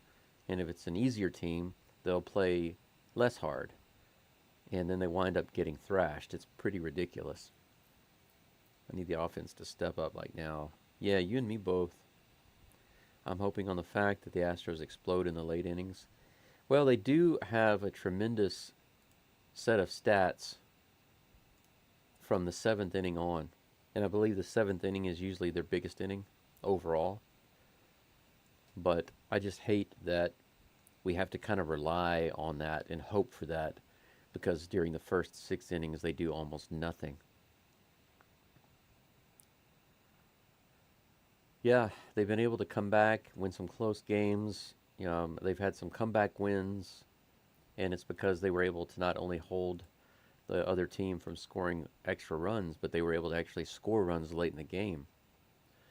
I just hate that they have to do that with a team like the White Sox, I mean, they've got 4 hits and 1 run. And that one was just timely hitting by Altuve and Alvarez. A double and a single with 2 outs. Very lucky to get that on 2 outs. Other than that, they've just stranded the few base runners they've had. 2 of those hits were Jeremy Pena, and he got stranded both times. And of course, the other 2 hits were the ones they scored, Altuve and Alvarez. It looks like there is a new pitcher on the mound. It is Toki Toussaint. Is that how you say his name? Dubon is facing him. First pitch is 91 miles an hour in the bottom of the zone. Strike 1. Toki Toussaint. Is it Toussaint or Toussaint? I'm from Louisiana, so I think it's like Toussaint. That one's a little out for ball 1. 1-1. Here comes the next pitch. Way out and low. Ball 2. 2-1 against Dubon here in the bottom of the 5th. Astros trying to figure out a way to eliminate that 3-run deficit. Here comes the next pitch. That one's a little low. Just missed the bottom of the zone. 3 balls and 1 strike. Any way you can get on Dubon is fine with me, man. Here comes the 3-1 pitch from Toussaint. And he's got it.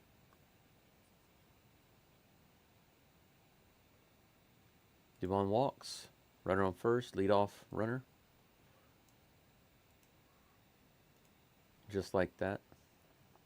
Astros have some runners on. Have a runner on, rather. Chas McCormick comes up. He had a soft liner fly out in the 3rd inning. First pitch to him is on the way. Swing and a miss on the lower inside of the plate. 90 miles an hour. That looked like he could have turned on that one and put it down the line, but he missed it. That'll be strike 1. Here comes the next pitch to McCormick. Whoa, almost. Did he hit him? Yeah, it did. Hit him on the elbow. Nice, easy hit by pitch on the elbow guard. Puts Chas on first base. Like I said, hey, if Dubon and McCormick can't get a hit, might as well get hit. Might as well take a walk. Yeah, that was right on his... Yep, right on his elbow pad there. Perfectly placed. Probably didn't even feel it. Runners on first and second with my personal hero, Jose Altuve. Jose Altuve coming up to bat. He had a double off the wall that went through the wall. His last at bat, just a few feet missing a home run. Toki Toussaint is the pitcher. Toki Toussaint. White Sox. Try to get his picture on the screen, updated for you guys. Oops, can't use that. Open picture in a new window. Open image in a new tab. There we go. Altuve was showing bunt there. He doesn't get it. That's going to be strike 1. 0-1. Here comes the next pitch to Altuve. Looks like he might be swinging on this pitch. And he is. That one's in the dirt. Ball 1, 1-1. Okay, snipping tool. Where's my snipping tool? That was funny. Knocking out the Yankees scoreboard. 1-1 is the count against Altuve with 2 runners on. First and second, no outs. Here's the pitch. Way outside. Ball 2. 2-1. 2-1.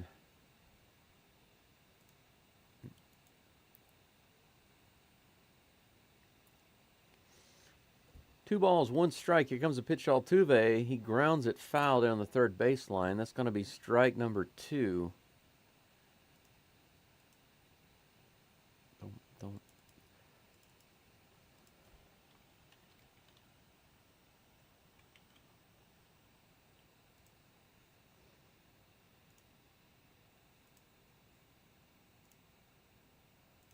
Here comes a pitch to Altuve. That one's low and inside for ball 3. That's a full count. Good at bat for Altuve.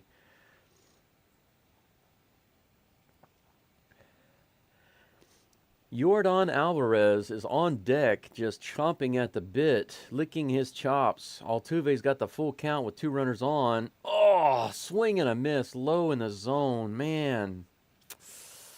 87 miles an hour in the low part of the zone. That looks like a pitch that Altuve definitely could have hit, but he just swung over it.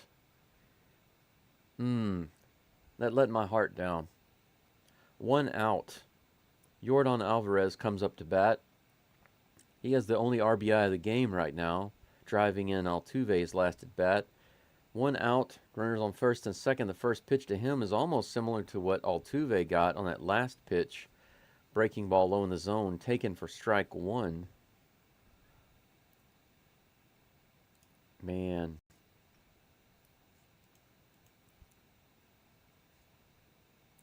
Tucson. Next pitch is out of the zone for ball 1.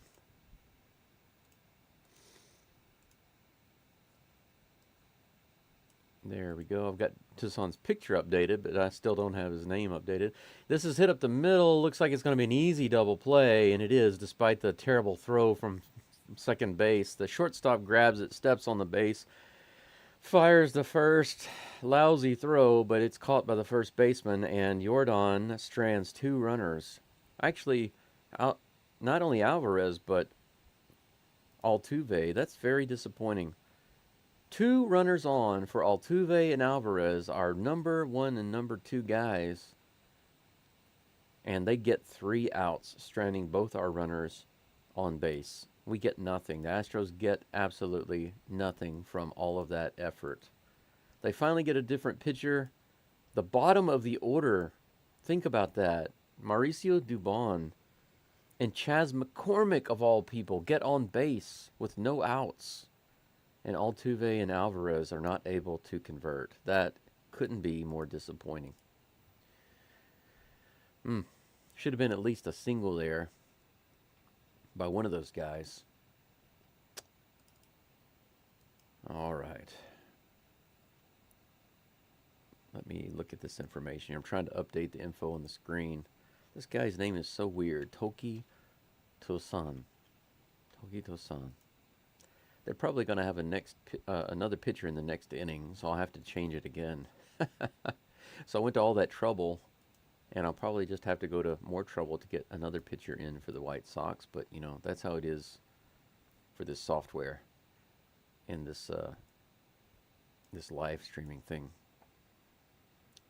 All of the Astros pitchers I have in my folder already because I'm an Astros guy. But I have to download the opposing team's pitchers on the fly. Take a look at the live stream and see what's going on, see what I've missed. Take a looky. Bullpen, Crochet is gone. Yes, he is. Jose, no, he let me down.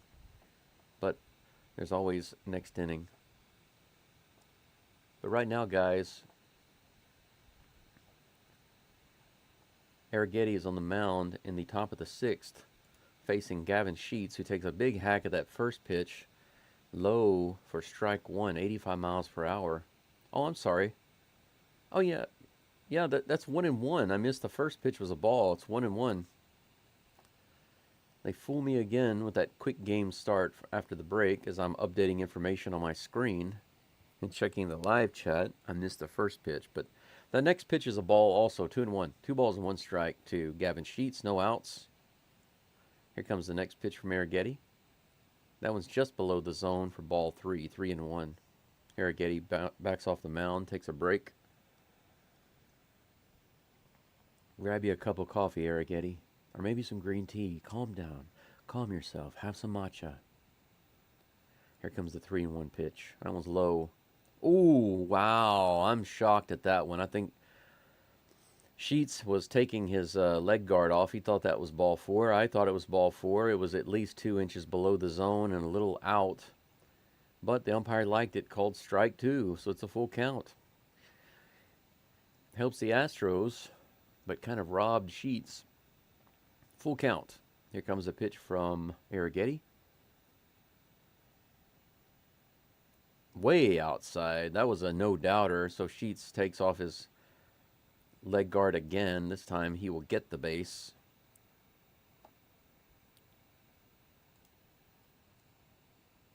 That was total nonsense. I guess Arrighetti decided, you know what?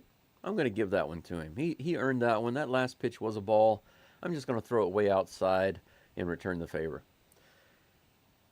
1 base runner on first. No outs. Top of the 6th, Corey Lee comes to bat. Arrighetti at 83 pitches for the game so far. Pretty sure that this will be his last inning no matter what. That's my personal feeling. Here comes the first pitch to Lee. This one's hit high in the air. Is it going to be playable? DeCenzo's over, but it's going to go right over the dugout and about 8 feet beyond. Out of play. 0-1 is the count against Lee. Corey Lee.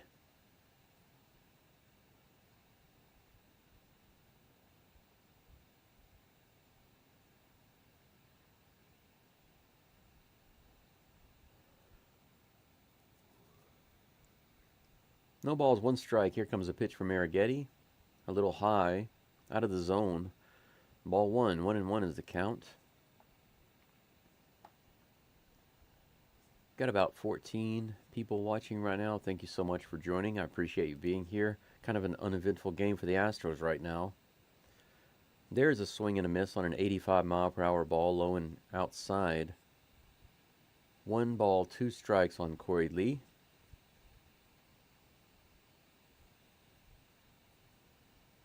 Astros only have 4 hits in the game and converting just 1 into a run. 1 runner on, no outs. 1 ball, 2 strikes against Corey Lee. Arrighetti gets the call, comes set, and here's the delivery. That one's hit out to right field. Should be playable by Chaz, and it is. He catches it close to the warning track, and he fires it into second base. Sheets stays at first. 1 away. That'll bring up Miguel Vargas. They're giving away bento boxes on the 19th at Minute Maid Park. They call them lunch boxes, but I just have to say bento because I'm in Hiroshima. Bento box bag. Vargas walked in the second. Here's the first pitch to him. That one's low and away. Ball 1. 81 miles an hour. Misses the zone by a good foot.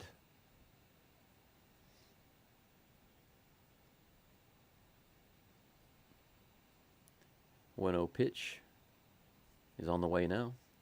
That one's fouled back for strike 1. Counts even.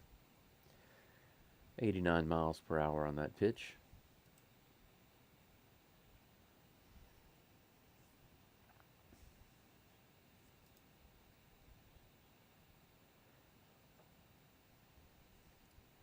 I'm kind of scared about who they've got going in the bullpen right now. Next pitch is fouled to the third base side. A bouncer by Vargas for strike 2. 1-2 is the count. 90 pitches now for Arrighetti. Ferguson, I believe Caleb Ferguson is going in the dugout. Not the dugout. He's pitching in the dugout. Sure he is. He's warming up in the dugout, guys. He's on the bullpen warming up for the Astros. Here comes the next pitch from Arrighetti. That's way high. Ball 2, 2-2. The Astros are down by 3 runs. I'm not really sure that I want Caleb Ferguson to be coming in. I haven't seen enough impressive stuff from him yet. Next pitch is low and outside, full count. So Arrighetti was up 1-2, but now it's a full count.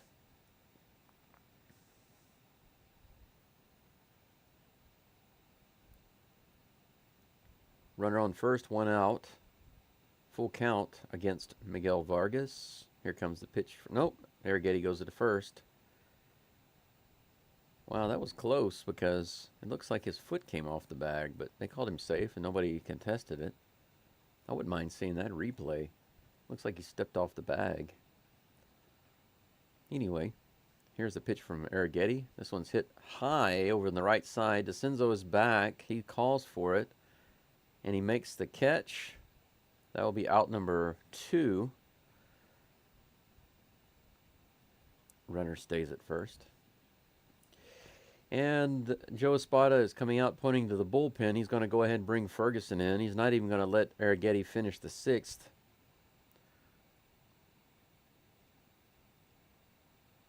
Dominic Fletcher is due up. Fletcher is actually 0 for 2 today, but Espada doesn't feel comfortable having Arrighetti pitch to him, so he's got Caleb Ferguson coming into the game. I can go ahead and update that now while he's warming up.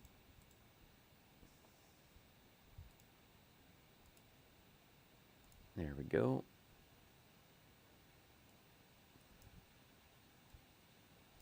Man, that's such a big picture. I have to resize the pictures when I bring them in. They never enter, when I bring them in, when I import the pictures, they never come in at the right size. I have to resize them. And this picture of Ferguson is not the official picture of him, like the portrait picture. It's just a picture of him in the field throwing the ball. So it's kind of a big picture.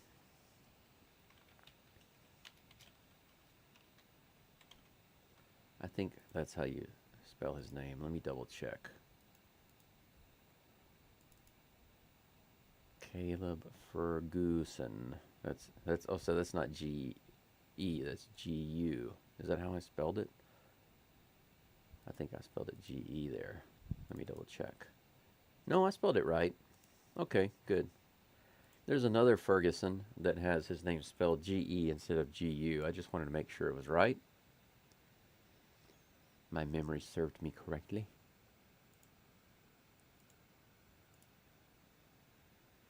Seven hits and 4 runs for the White Sox.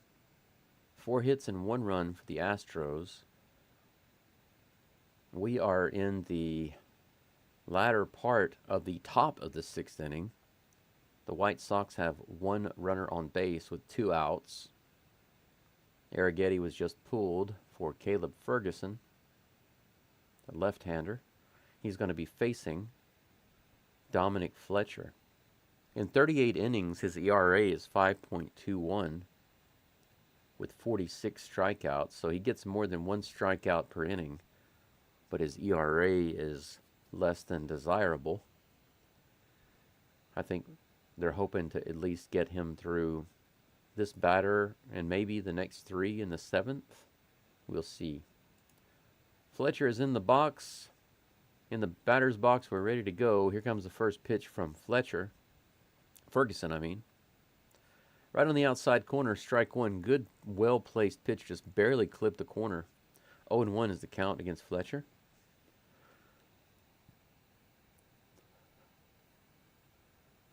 Oh, 0-1 pitch. It's on the way.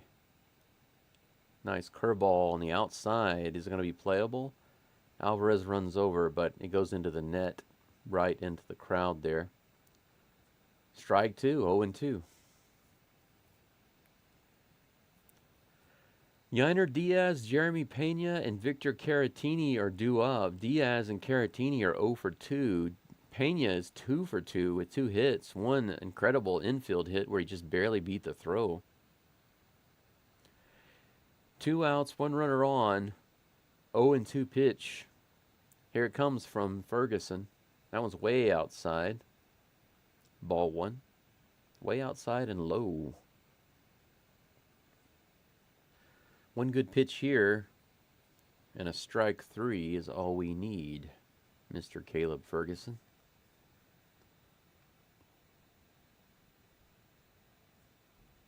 Here comes the next pitch from Ferguson. Ooh, that was a nice looking curve, but Fletcher was able to hold his swing. It looked like he wanted to go after it. Started off in the zone, and then it went down and away. That's going to be ball 2. Counts even. Ferguson already pretty sweaty.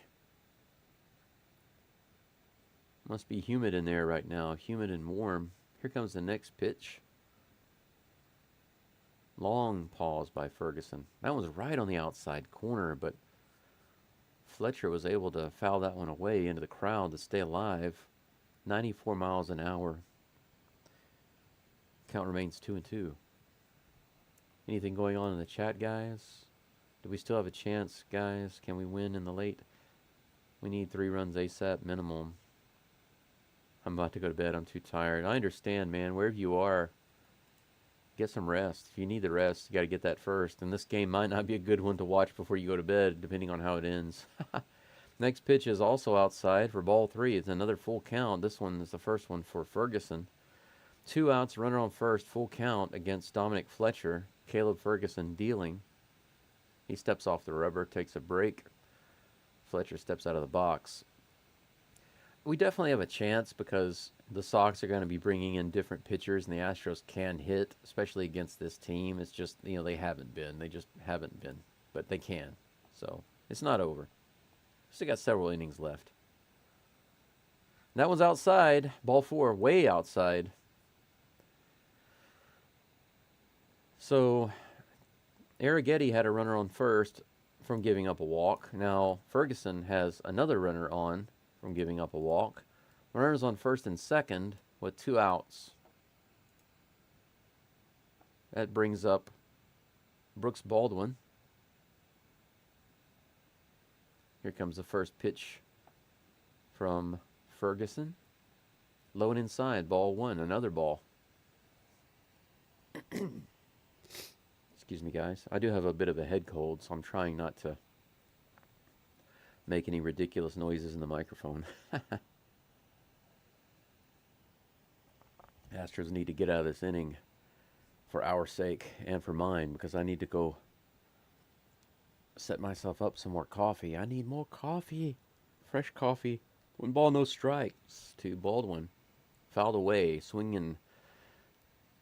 Fouled off to the right side into the crowd, 95 miles an hour. Evens up the count, 1 and 1. This will be the 10th pitch for Ferguson in just a moment. If Ferguson can't get out of this inning quickly, then he might not be in the 7th inning at all. Either way, I'm happy to see him not in the 7th inning. That's just my personal feeling.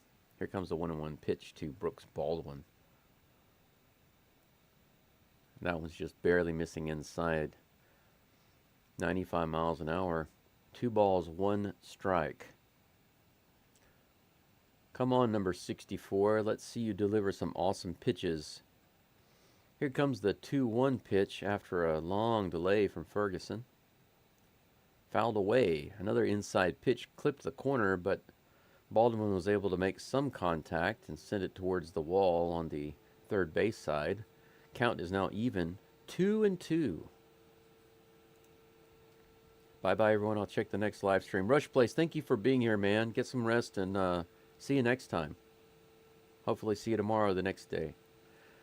Another swing and fouled off ball. That one goes to the back screen. Count remains 2 and 2. Yeah. I'll check the next live stream. Falls down and hits head on the table and falls asleep. Well, I hope you can sleep that off, man. Get some rest. Feel better. See you tomorrow. 2-2 is the count against Baldwin. Here comes the pitch from Ferguson. Long delay by Ferguson, milking that clock. This one's hit out to right field, and it's going to float into the crowd. Too far for McCormick to play, unless he's the elongated man. If he can stretch out there about 20 feet, he could have caught that ball. 2 balls and 2 strikes. The count remains. This will be the 14th pitch of the inning for Ferguson. He came in with 1 runner on and 2 outs. And he's already at almost 15 pitches. That's crazy. Here comes the next pitch. Curveball outside, ball 3. He's got another 3-2 count. Ferguson having issues here. His pitches in the zone are getting fouled off, and they're not swinging at his pitches outside the zone. Here's the full count pitch to Baldwin. That one's too far inside. Ball 4. He walked him. Bases are loaded. Crowd at Minute Maid Park is now booing. Not quite sure why Arrighetti left the game.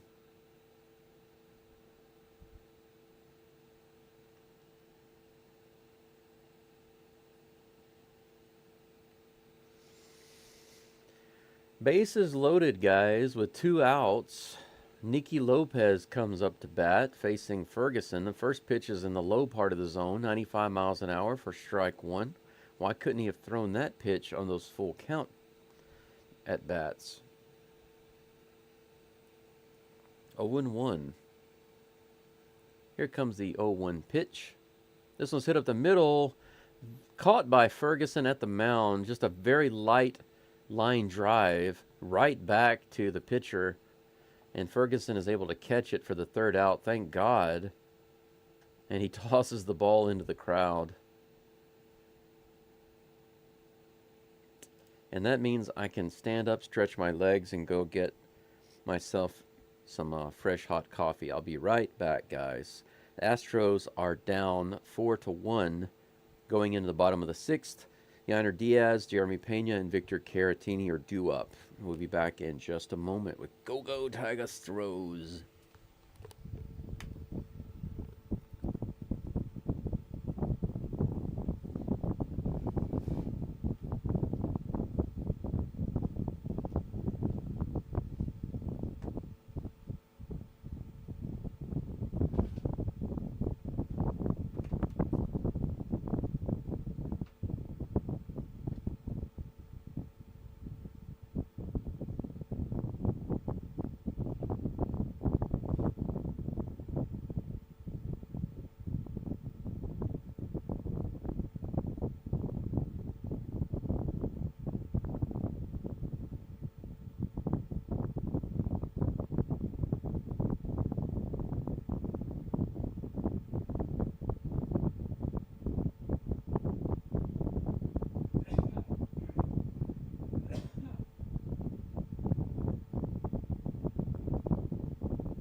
Alright guys, we are back in the bottom of the 6th. The first pitch to Yainer Diaz was a ball. Second pitch just came in and was fouled off of his foot. Yainer walks it off. The count is even 1-1. Toussaint is still on the mound for the White Sox. I'm actually glad to see that because I think the Astros can hit this guy. Yeah, that ball bounced off of Yainer's leg and he's kind of rubbing his shin.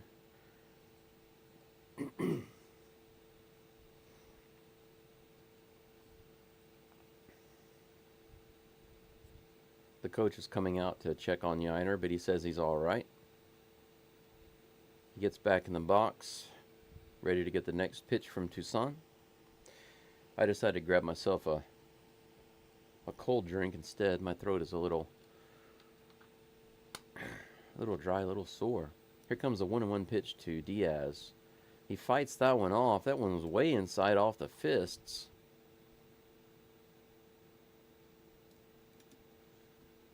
Strike 2. 1-2 is the count against Diaz. They showed the replay on that ball bouncing off his shin. That couldn't have felt good. Here comes the next pitch. Way outside, curveball, 76 miles an hour.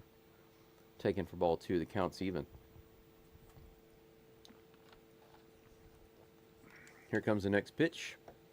Low and away. Swing and a miss by Diaz. Probably could have taken that one for ball 3. It was a little outside and low. This is a guy they should be hitting. Astros look a little lethargic, a little lethargic rather. Back at home today. Jeremy Pena, 2 hits. Up to bat right now. Takes that first pitch low and a little outside for ball 1. Oh man, I've got too many coffee grounds in my filter here. I need to clean that out. Here comes the next pitch to Pena. Tapped foul on the third base side. That'll be strike 1. 1-1 is the count. Somehow, a lot of the coffee grounds got into my pour over. They got out of the filter into my pour over. I had to clean that out. 1 ball, 1 strike. This is the 24th pitch by Tucson. Ooh, curveball right in there. Good pitch. 76 miles an hour. I would have launched on that one, man. 1-2 against Jeremy Pena with 1 out. Nobody on. Did I update the bases? No, I didn't. I've still got bases loaded. Holy cow. What in the world am I doing? I'm lethargic like the Astros right now. The Astros bats. That's going to be a ball. Counts even, 2-2.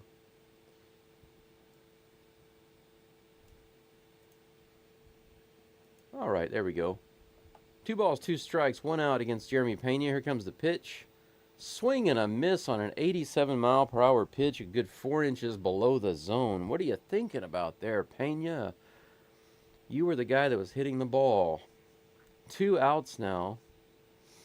The Astros determined to look like fools at home against the Chicago White Sox of all teams. It is reminiscent of the Astros last year towards the end of the year when they were playing these games at home and they just couldn't win. Caratini is batting left-handed now. First pitch is a curveball in there for strike 1.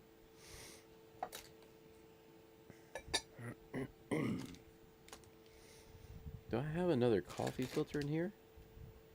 I don't believe so. Unbelievable. I thought I had some more. Oh well. No balls, 1 strike, 2 outs. Caratini batting. Here comes the pitch. That one's too far inside. Ball 1. Count is even. If the Sox get more than 4 runs, I'm lost for words. Well, I'm already at kind of a loss for words because the game is, to me, is already ridiculous. On the pitching and the batting end. I mean, you can't be failing in both against a team like this. You can't be having batting problems and pitching problems simultaneously. That's just ridiculous. These kind of teams you got to beat. That next pitch is a check swing. They say he didn't go. Counts even, 2-2 against Caratini.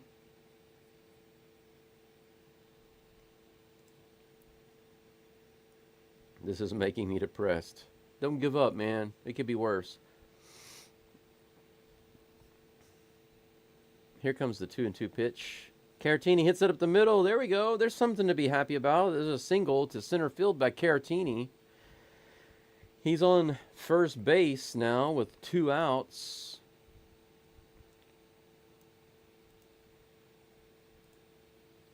So Caratini gets a nice solid hit on a low pitch right up the middle. Line drive. Nice solid shot.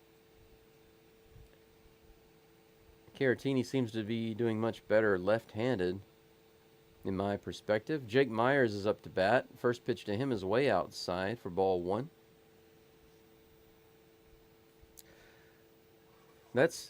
That he avoids the Myers count, the 0-2 count with that ball. 1-0 against Myers, the 2 outs and Caratini on first. Next pitch is, ooh, kind of low and outside, but the umpire liked it, so that's what matters, I guess. 1 ball and 1 strike. How nice would it be for the bottom of the Astros batting order to start hitting the ball and scoring some runs? Next pitch, high and inside, fouled away for strike 2, 1-2. I might actually have to go heat up some more water. I'm not sure I have enough in here for a full cup of coffee. 1 ball, 2 strikes. To Jake Myers, 1 runner on, 2 outs. Here's the pitch. That one's off the plate, curve ball. Nice looking curve. Myers did good to lay off of that one. Counts even, 2-2. 35 pitches now from Toussaint.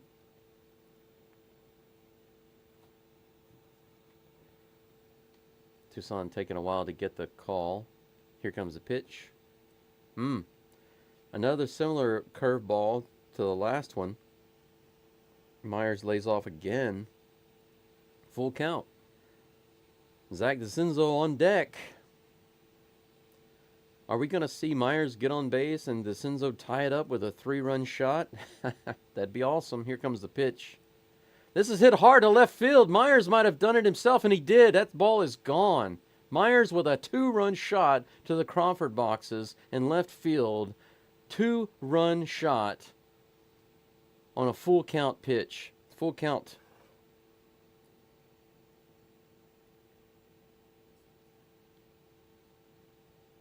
Finally, Myers does something. I told you guys if the bottom of the batting order could actually do something and put some runs on the board, that would be awesome. The Astros need that right now. They need that energy. They need that performance, especially getting closer to the playoffs. And if they want any chance of getting into the World Series, they need some of those guys to be performing, because the bottom of the batting order, it needs to be stepping up when the top is just not getting it done. Myers with a 2-run shot, bringing the Astros within 1 run, 4-3 now. Zach DeCinzo is up, takes the first pitch for ball 1. Here comes the second pitch. That one's low for ball 2. Is the pitcher, Toussaint, a little shaken now? We'll see. A 2-run homer by Jake Myers. 0-2 with 2 outs. Here in the bottom of the 6th. DeCinzo at the bat. This pitch is also low and outside. 3 straight balls after giving up that home run shot. Toussaint has not been able to put one in the zone. DeCinzo with a good eye, not swinging at that garbage. 40 pitches now by Toussaint. Here comes the next one. That one's in the outside corner of the zone, just barely, for strike 1. That one was just barely a strike. 3 balls, 1 strike to DeCinzo. Here it comes. That one was ball 4, but he swung at it and missed. Now it's going to be another full count. So maybe DeCinzo wants to follow Myers. Let's get the full count and hit a homer. He steps out of the box, takes a timeout. Now he's back in, ready to go. Toussaint looking for the call. Looks like he's got what he wants. Here comes the pitch. That's in the dirt, ball 4. Astros now have another runner on base with 1 out. With 2 outs. We're going to have another 2-run shot from the bottom of the batting order. Imagine that, guys. Caratini gets on base with a single with 2 outs. Myers hits a 2-run homer. DeCinzo gets a walk on first base with 2 outs. Dubon is coming up to bat. Is Dubon going to hit a home run now? So the bottom of the Astros batting order decides to win the game because the top of the batting order is just not getting it done. That would be hilarious. I don't mind seeing it.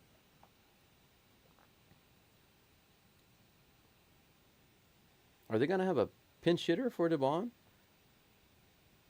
No. No, Dubon is coming up. Okay.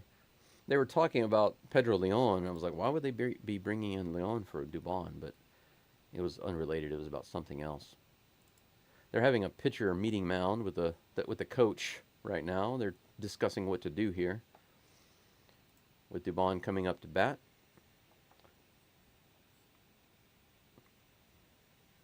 Finally, hope is restored. Yes, I told you anything can happen, especially with this Astros team, and especially against a team like the White Sox. Toussaint throws over to first base. DeCenzo gets back easily, and the crowd boos. I don't care who it is. I always say that it's stupid when the crowd boos because the pitcher throws to first base. First pitch is in the dirt for ball one. Another ball thrown by Toussaint.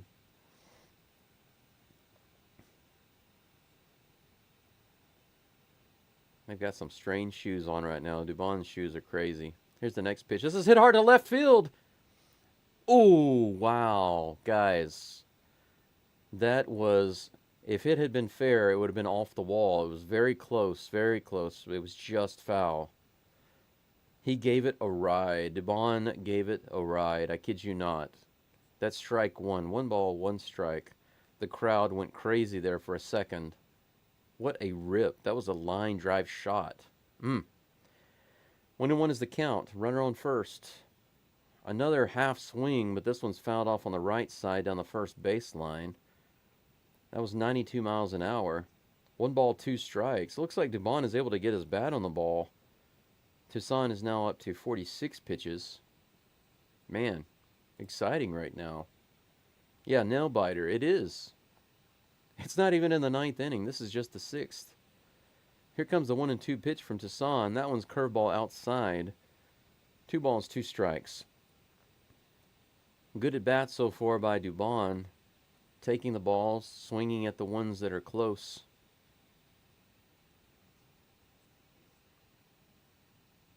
The 2-2 pitch is on the way in just a moment. Here it comes. This was hit hard to left field. It's going to be down. Yes, it is. It's going to bounce off the wall. It's going to be a double. DeCenzo is going to have to stop at third base.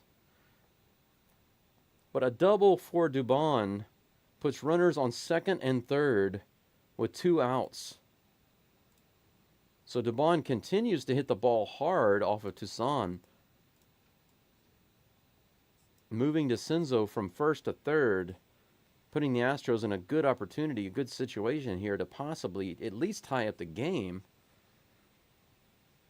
Chas McCormick is coming up to bat. Man, the bottom of the batting order really getting it done right now. Getting runners on, getting hits, scoring some runs. Yeah, no kidding, man. The Touki Toussaint is being taken out of the game right now. They're going to have a pitching change right here. I can't blame them. Now I'm wondering if they're going to pinch hit for Chas McCormick, because McCormick's batting 197 for the year, guys. His batting average has just done nothing but continue to tank throughout the year. It's just consistently been coming down, down, down, down, down. And back when he was batting around 235 or so, I said that his batting average was going to get below 200, and I just didn't see him performing well at all. And here we are. I'm correct. I hate to be correct on a negative prediction, but it is what it is. Now, in this game, he has nothing to show from the plate. And I have to wonder with this pitching change if they might bring in a pinch hitter and give somebody else a chance instead of McCormick. I don't know. We'll see. I don't know who the new pitcher is going to be, but as soon as I figure it out, I'll update it on the screen for you. Let's see if I can get the information from ESPN. Sometimes they update it before they update it on the MLB site. Let me take a look. Nope, they haven't updated it there either.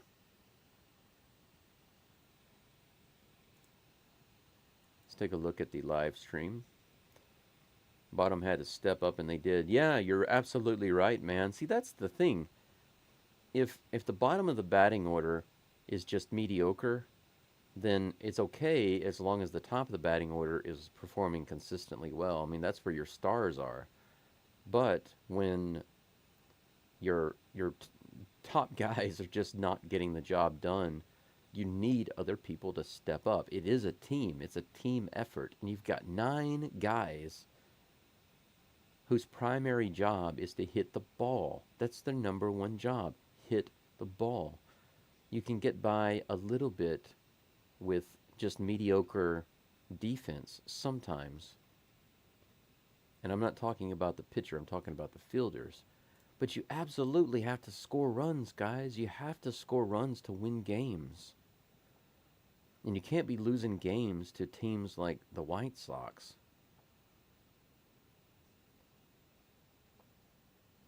It looks like the White Sox are not only changing the pitcher to Justin Anderson, they're also changing the catcher. I will try to update his picture. Justin Anderson. Very first pitch is tapped towards third. Should be an easy out for them, and it is. They throw McCormick out on one pitch. Grounded out to third. Just a easy, not surprising, uneventful at bat for Chas McCormick. A great opportunity for a guy who really needed to come through for the Astros.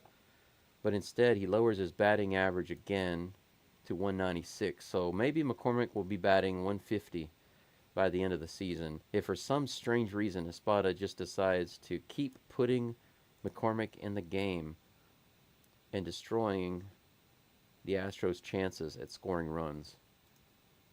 Please take McCormick out, Espada. Please, for the love of everything that is holy, good, and just, take McCormick out of the game. Wow. Well, the Astros do come away with 2 runs, thankfully. That home run by Jake Myers. They pulled it in 1 run. We're going to go into the top of the 7th inning, guys. We are now through 2/3 of the game, and I need to run and get a coffee filter in the other room. I'll be right back. Go, Tigers, throws.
Okay, guys, welcome back to the top of the 7th inning. The Astros have Sean Dubin in the game now, and I'll update on that on the screen in just a minute. Very first pitch is hit to center field by Louis Robert Jr., taken by Jake Myers. So no home run for Louis Robert Jr. this at bat. Excuse me. Robert Jr. had back-to-back home runs in this game off of Arrighetti. Dubin puts him down in 1 pitch. Out number 1. Nice soft fly ball to center field. That's what I like to see, Dubin. Keep it up. Just keep Dubin that. Here comes the first pitch to Andrew Benintendi. Strike 1. Right in there. 94 miles an hour. And I'm trying to do too many things at the same time. Get my coffee ready. Call the game. Change the information on the screen. That one's a little outside. Ball 1. 1-1 is the count. Sean Dubin. Dubin.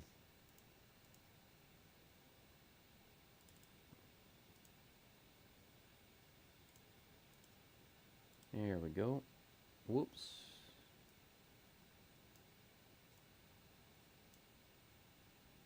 Next pitch is hit right past Altuve. He's not able to get over there. That's going to be a base hit.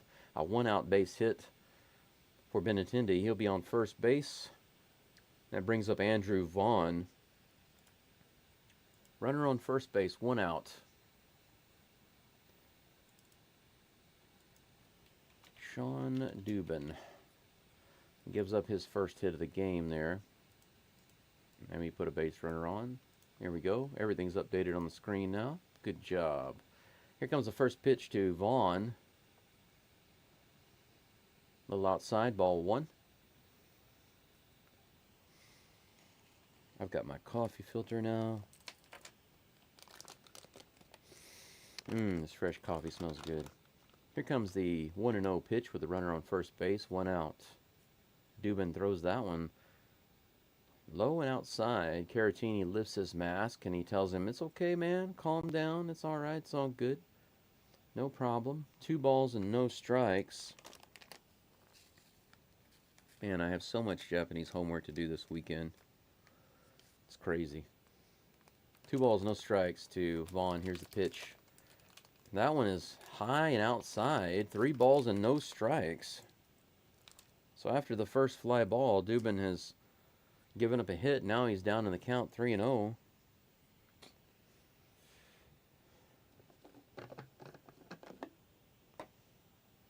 Here comes the 3-0 pitch to Vaughn. That one's in the high part of the zone, 95 miles an hour. First strike, 3-1.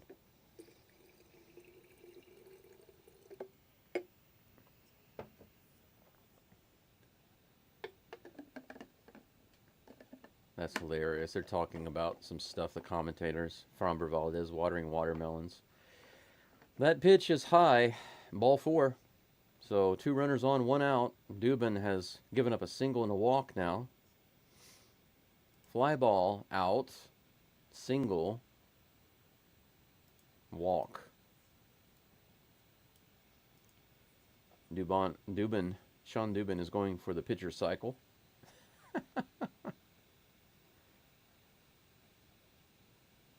Something going on with the pitch comm.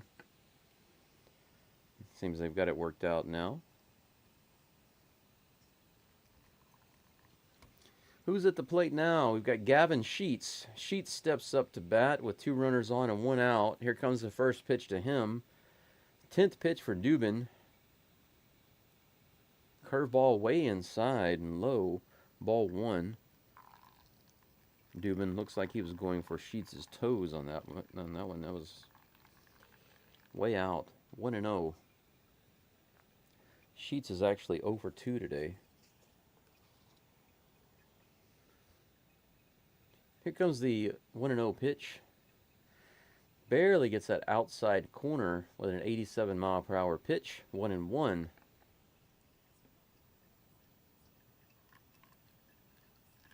Earlier they were talking about Framber Valdez, how he has watermelons growing. That's pretty funny to think about, him gardening and raising watermelons.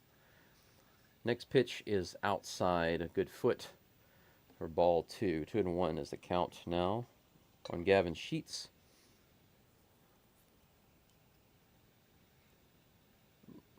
Brian King is warming up, or Tom Selleck warming up in the bullpen. Here comes the 2-1 pitch from Dubin. This one's bounced to the first base side. It's going to be foul. Counts even at 2-2.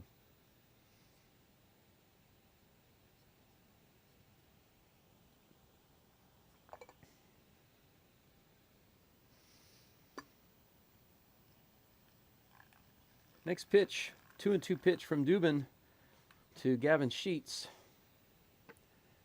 Should be on the way in just a moment. Little pause by Dubin. Looks around, and here comes the pitch. Curveball, high and inside. That'll be a full count. 3-2. It's very interesting how the first base coach can get right up on the base runner and be so far out of the coach's box.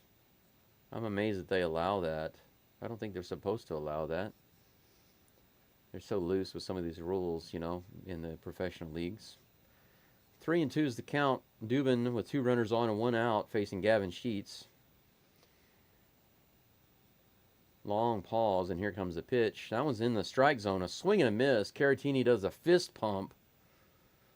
Nice changeup pitch, 87 miles an hour.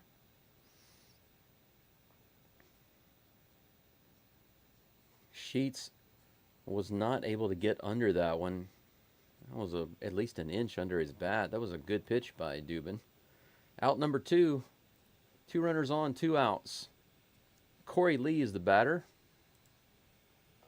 Who do you think will win? I have 300 on Astros. Well, I don't bet. I never bet on any teams. But I do believe that the Astros can win this game.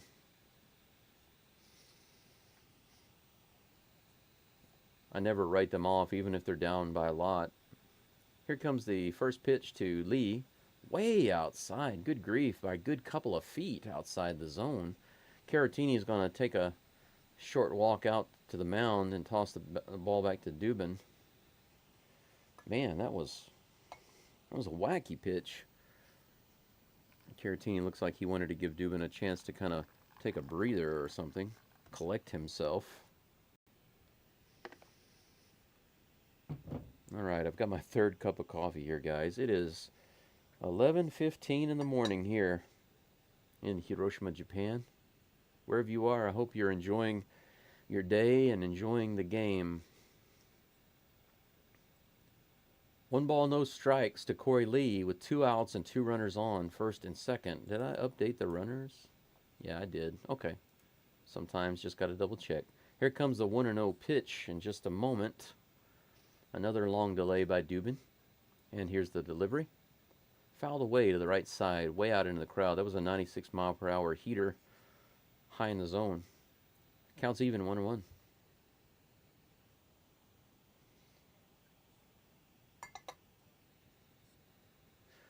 I probably need to cancel some of my classes, or rather close some of my openings, because, man, I've got so much homework to do by Monday. Sheesh. 1 ball, 1 strike. Here comes a pitch.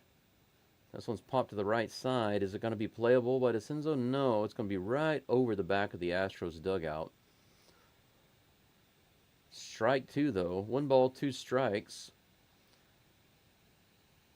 They play the beginning to Hell's Bells, and the crowd starts to cheer,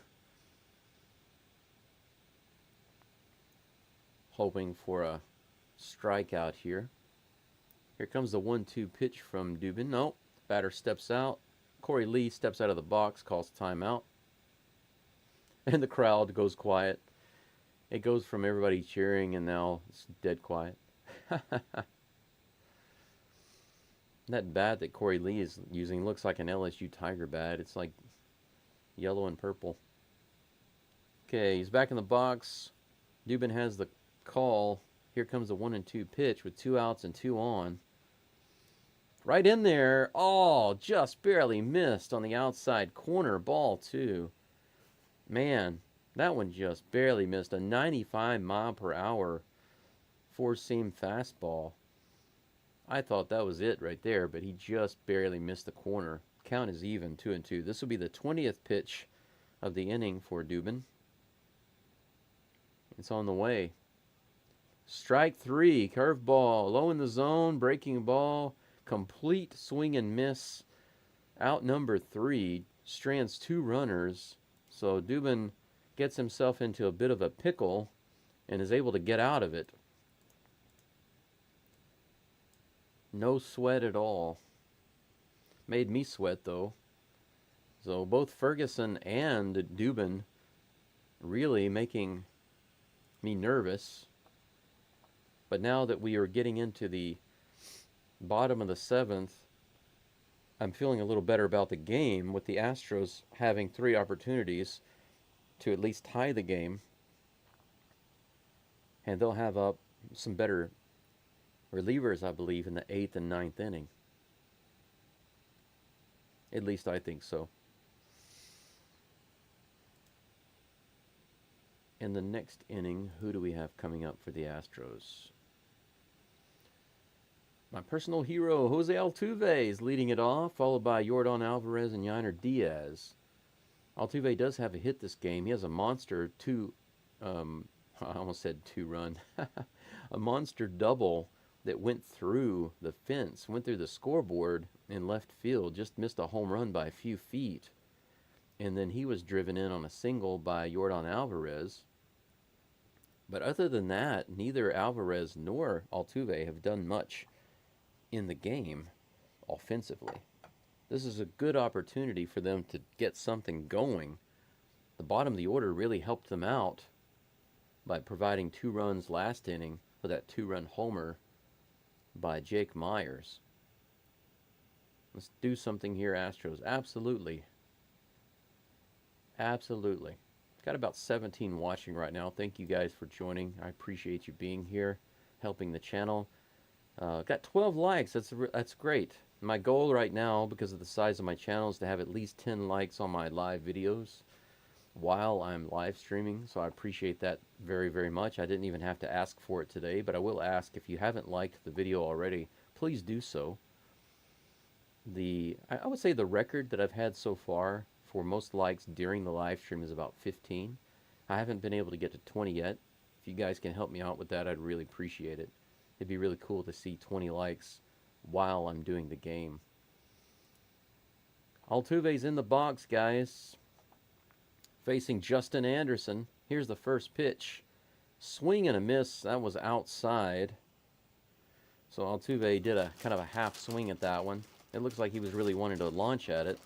That was actually strike 2. Holy cow, how did I miss that? It's 0-2 against Altuve. Apparently I missed the first one while I was looking at the live chat stream. Next pitch is way off the plate. Ball 1-2. Man. Guys, these games just move fast sometimes with that pitch clock, man. 1 ball, 2 strikes against Altuve. Here comes the next pitch from Anderson. Altuve grounds it just foul. A little bouncer down the third baseline. Probably for the best. Might have been thrown out on that one. Maybe Jeremy Pena could have outrun that one if it had been fair. 1 ball, 2 strikes. The count remains. Here's the 6th pitch from Anderson. Altuve waggling the bat. Here comes the pitch. It's hit up the middle. Is it going to drop? No. It's going to be caught by the center fielder. It stayed up just a little too long. Altuve almost with the line drive single, but that'll be out number 1, unfortunately.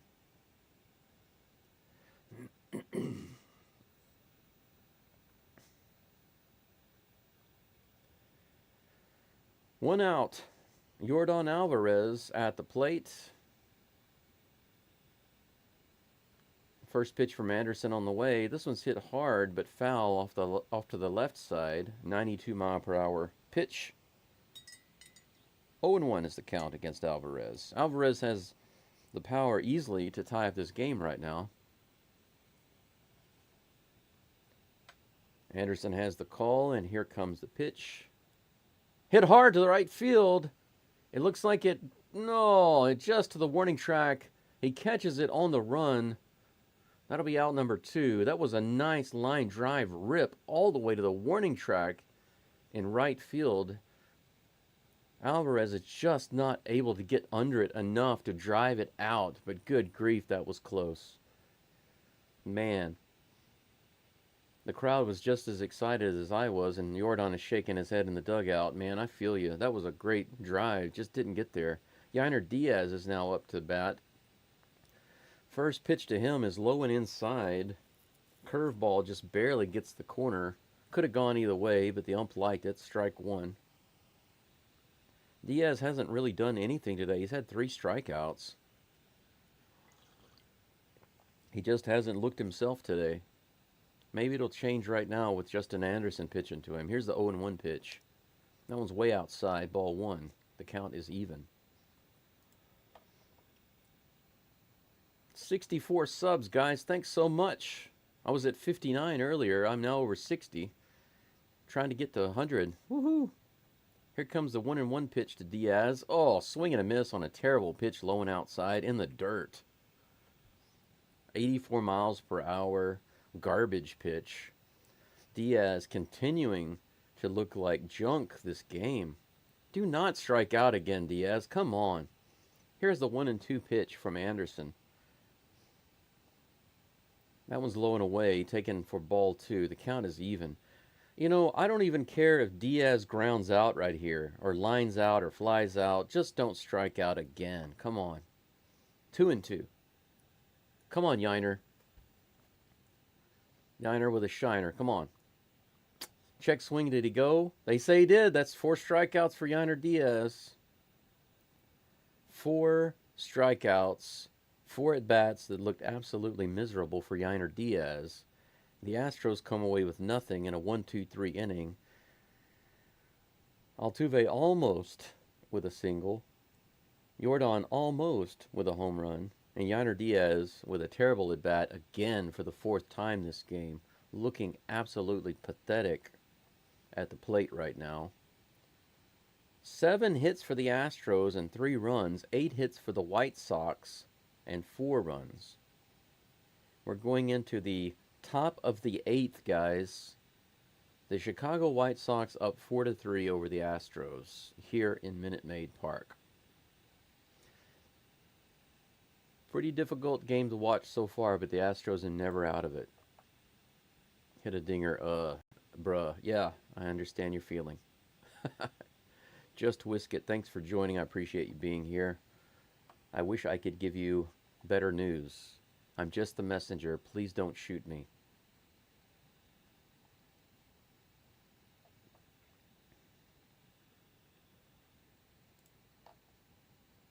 I wonder if I can get the information on the screen to update a little faster, because I feel like the delay is too long. 851 views on this video today. I think that's a record. Getting really close to 1,000 now. 1,000 views per game. That's awesome. That's a huge achievement for my channel, guys. I really hope that you guys can help support me in whatever way you can, liking the video, subscribing, doing the comments. I mean, the comments have been like crazy this game. Lots of comments. Really happy that you guys are being interactive and supporting the channel there. I am spending all of my free time at home, basically, when I'm not at the Japanese language school studying.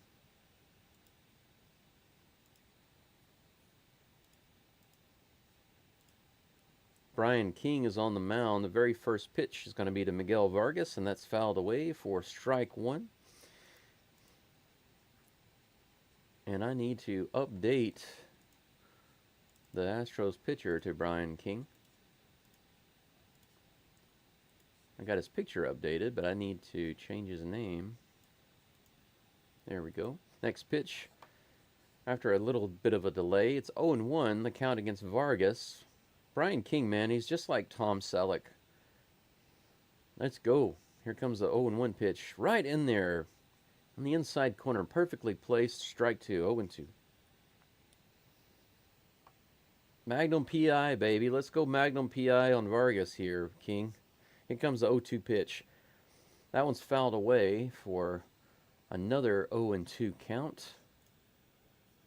Is baseball big in Japan? Man, you have no idea. It's bigger in Japan right now than baseball in America. And that's the truth. 0-2 pitch in the dirt. That's going to be ball 1. There are some things about Japanese baseball that I like better than baseball in the U.S., but there are some things that I like better in the MLB than in Japan. So both have their ups and downs and pluses and minuses. Next pitch from King is right in the middle of the plate. Bounce to Altuve. He's got it. He gets over to first base. No problem as DeCenzo catches it, puts away Vargas for out number 1. That one was bounced right by King's shoulder, but Altuve was there to put it away. No problem. 1 away. Dominic Fletcher coming up to bat.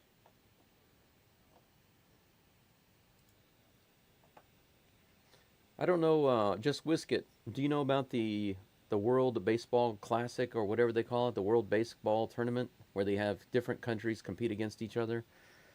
In the last final, the American team played the Japanese team, and Japan won. They won the World Baseball Tournament. In center field, there's going to be a single. On an 0-1 count, Fletcher hits it to center field. He's on with a single at first base. So King gives up a hit, a 1-out hit here in the top of the 8th. Maybe he's just wanting a double play. That's what it is.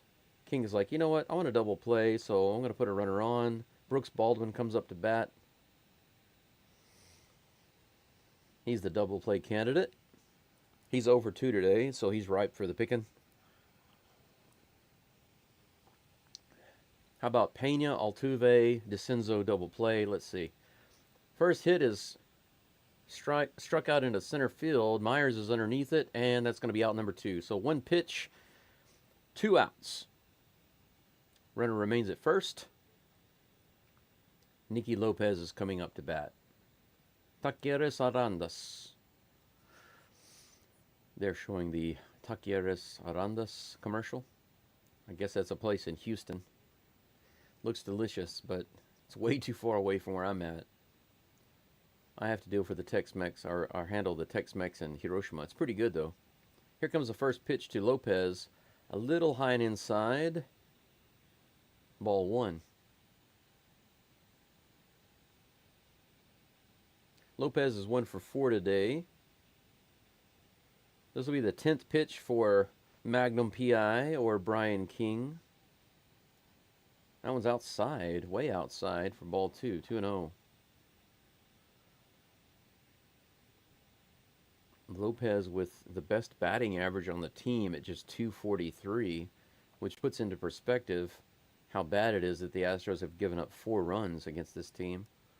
This one's hit but foul to the left side. That'll be strike number 1. 2 balls and 1 strike to Lopez. Do they have a league? Oh yeah, they've got a Japan Professional League. There are 2 divisions, the Central League and the Pacific League. I'm in Hiroshima, and we have a team here, the Hiroshima Carp. This one's also fouled away, high and inside, 92 miles an hour. Strike 2. The count is even, 2-2 against Nicky Lopez. Brian King dealing a 2-2 count with 2 outs and 1 runner on first. He looks for the call, and he's got it. Here comes the pitch, guys. Long pause. He throws over to first base. Runner is back, no problem. Actually, the local team here in Hiroshima, they are number 2 in all of Japan Professional Baseball right now. This one is a ground ball right in the hole. There's nobody there. Altuve can't get to it. DeCenzo can't get to it. Fletcher goes all the way over to third base. So now the White Sox have runners on the corners with 2 outs. Yeah, DeCenzo was holding the base runner on, so he was nowhere near that ball. Even if he had been playing over some, I think it wouldn't have mattered. That was perfectly placed hit. That was a perfectly placed hit by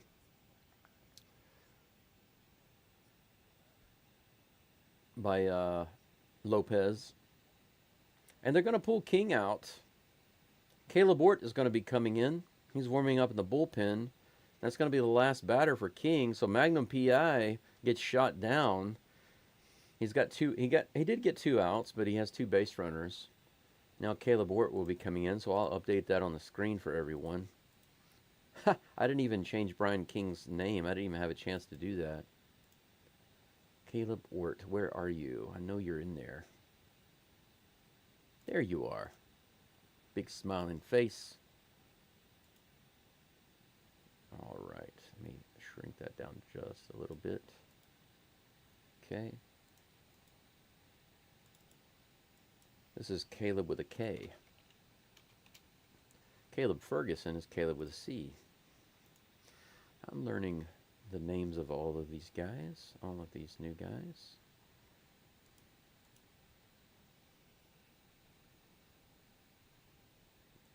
And there we go. Updated. Let's take a look at the live chat.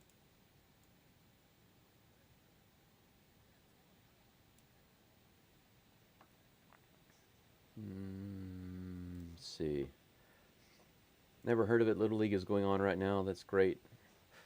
Yeah, actually, there are some high schools here that the aspiring professional baseball players, the kids that really want to play professionally, they aspire to go to those high schools. And these high schools are typically not near where the parents live.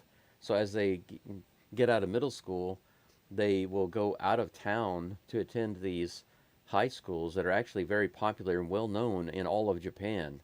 And that's something that's quite amazing because I've never heard of such a thing. I mean, obviously there are some high schools in America here and there that are known for baseball, but if if I, I'm from Louisiana and Texas, a little bit of both.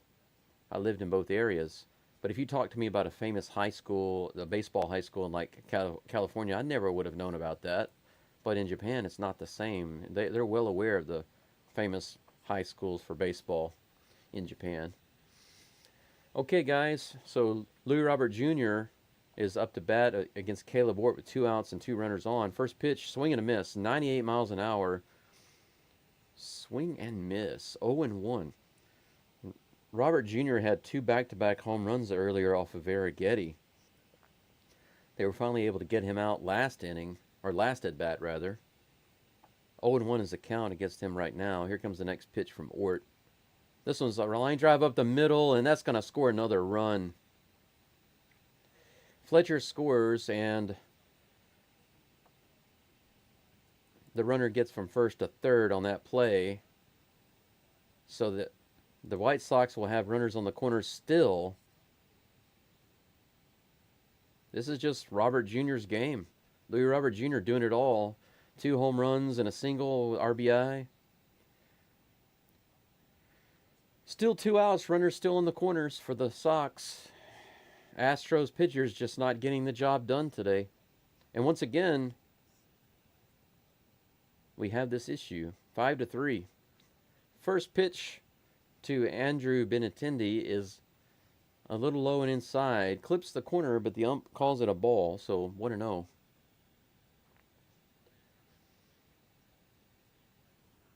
Oh, it's no wonder it's warm in here. My fan is off. Here comes the 1-0 pitch. That one's right in the center of the zone, 91 miles an hour.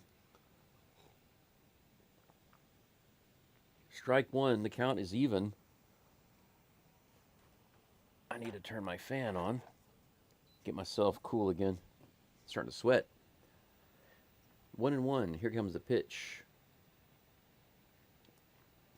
Low and inside, 98 miles an hour. Ball 2, 2-1.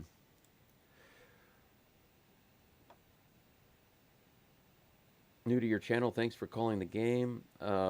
Wargazam, man, thanks for being here. I appreciate you coming in. Thanks for supporting the channel. Be sure to like and subscribe if you're looking for more. This one's hit into center field. Myers underneath. It should be no problem. And it is. A 98 mile per hour fastball driven into center field by Benintendi. But nothing comes of it. However, Astros do come away with some extra damage there. Now down 2 runs again, 5-3. 11 hits for the White Sox. That's absolutely crazy. The White Sox are averaging more than 1 hit per inning in this game against the Astros. And they only have 7 hits with 3 runs to show for it, thanks to the 2-run shot by Myers. And the 1-run single scoring Altuve by Yordan Alvarez. What a game, guys! It's definitely a nail biter. It's a close game. Astros just not getting the job done. The one area that really has hurt the Astros, interestingly enough, has been the area that they've been strong in lately, which is starting pitching. Starting pitching gave up a lot of runs. And I say a lot of runs, they gave up basically 4 runs.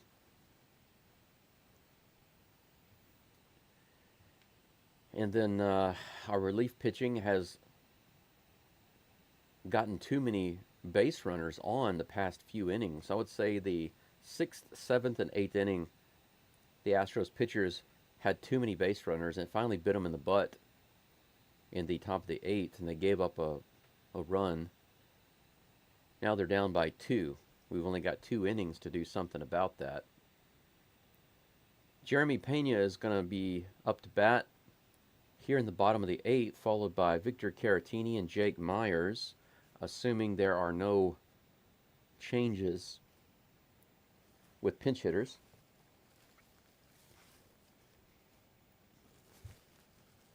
I was about to blow my nose.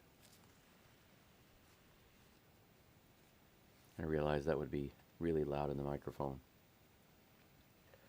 I don't know why they're showing walk-off grand slam information on the screen. Walk-off grand slams in franchise history, Astros franchise history. There was one in 2021, June of 2021 by Altuve. Altuve's leading off. Jeremy Pena's leading off. But I don't know why they're talking about franchise grand slam walk-offs. Jeremy Pena fouls the first pitch away for strike 1, 0-1. Matt Foster is now on the mound for the White Sox. Here comes the next pitch to Pena. This one's hit to right field, and it's going to be an easy fly ball. Taken in, no problem. That's out number 1. Nothing doing for Pena there. Victor Caratini is due up. Matt Foster.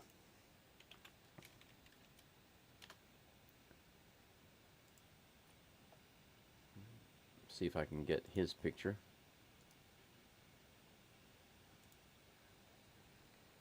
Matt Foster.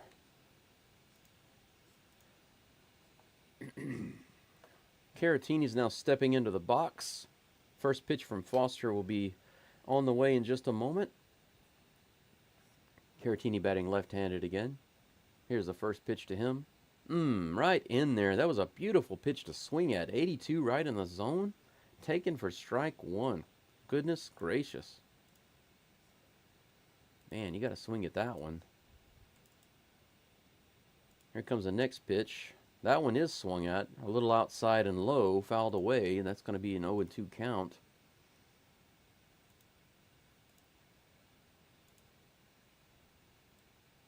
Man, he didn't swing at the one he should have swung at.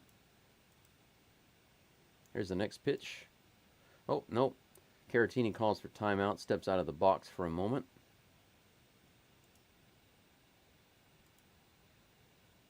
Okay, Foster's back on the rubber.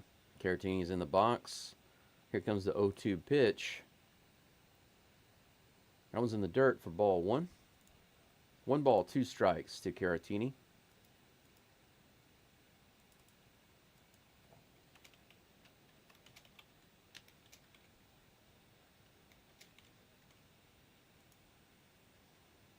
Alright, just updated the information on the screen. I got to move the base runners off. Looks like there's a foul ball by Caratini. Count remains 1-2. I was just updating the information on the screen, removing the base runners and all that. I don't know why I forgot to bring those off. No one on, 1 out. 1 ball, 2 strikes to Caratini. This pitch is a swing and a miss. Strike 3. 71 miles an hour. Dropped into the bottom of the zone. Caratini couldn't touch it. Man. I can't bear to see so many at-bats like this. Come to expect more from the Astros bats. 2 outs. Jake Myers, the big Jake Myers with the 2-run shot earlier. Here comes the first pitch to him. 83 on the outside corner. Strike 1. New to your channel. Yeah, got that. Thank you so much. Visitors.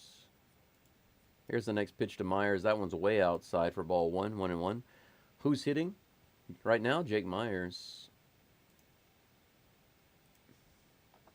2 outs in the bottom of the 8th. 1-1 is the count against Jake Myers. Here comes a pitch by Foster. This one is fouled up to the right side. Is it going to be playable? First baseman is over, and it's just out of play. Count remains, or the count moves to 1-2 rather.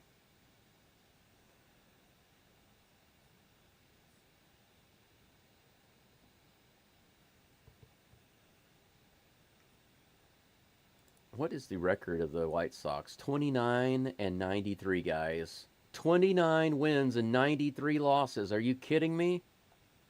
Holy cow. I hate that I looked at that. The next pitch to Myers is hit into right field, and he's back. He had to make a running catch. Fletcher out in right field. That ball was hit all the way to the warning track, but Fletcher was able to stretch up and get it. That was a good drive by Myers, but unfortunately, just didn't pan out. So the Astros go down quietly again in the 8th inning, having only scored 3 runs this entire game against the 29 and 93 Chicago White Sox. Can you believe that?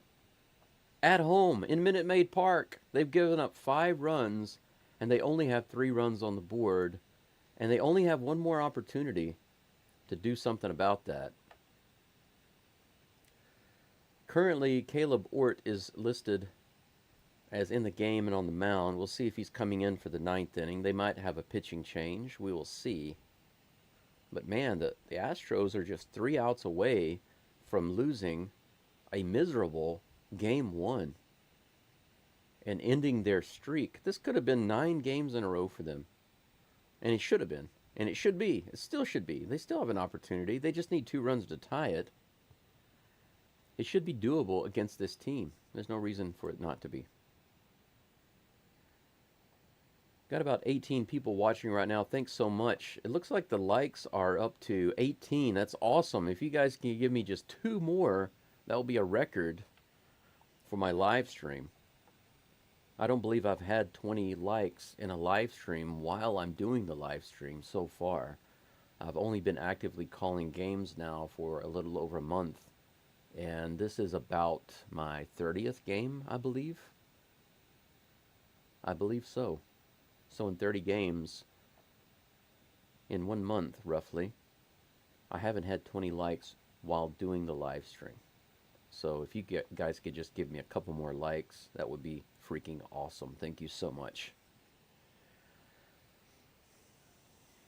Okay. Caleb Ort's still on the mound for the Astros right now. He's pitching to Andrew Vaughn. Here's the first pitch to Vaughn here in the top of the 9th. That one's low and outside, but in the zone. Strike 1, 91 miles an hour. Well-placed pitch. My coffee has cooled off too much. I need something much hotter than that.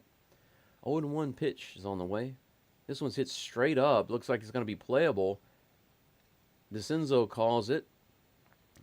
Ort backs away. DeCenzo puts it away. Out number 1.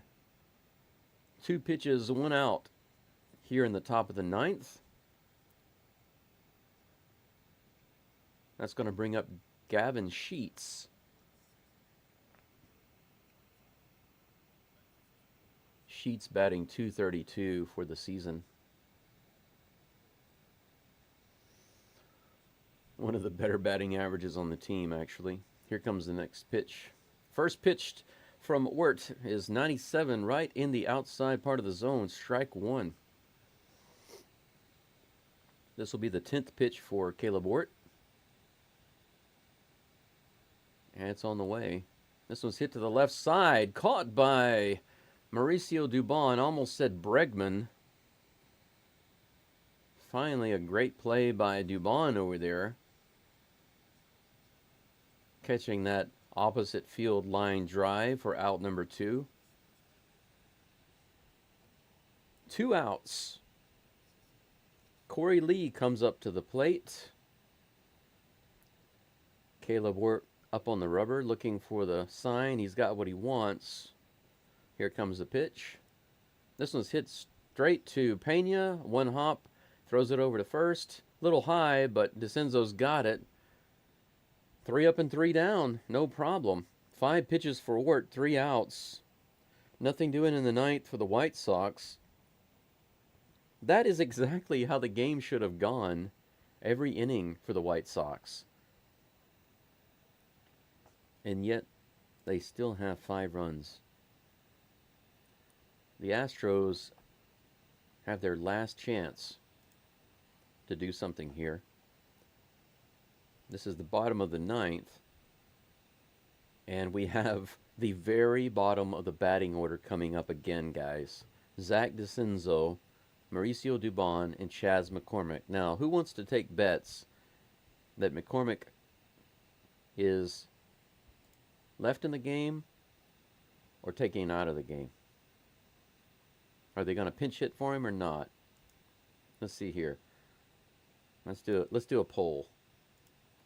Will they pinch hit for McCormick in the 9th or not? I hope they do. Yes, thank God. Yes, or just say, okay, I'll just say yes. Or no. There we go. That's all we're going to say right there for that poll. If you have a chance, you can try that poll. Will they pinch hit for Chas McCormick in the bottom of the 9th?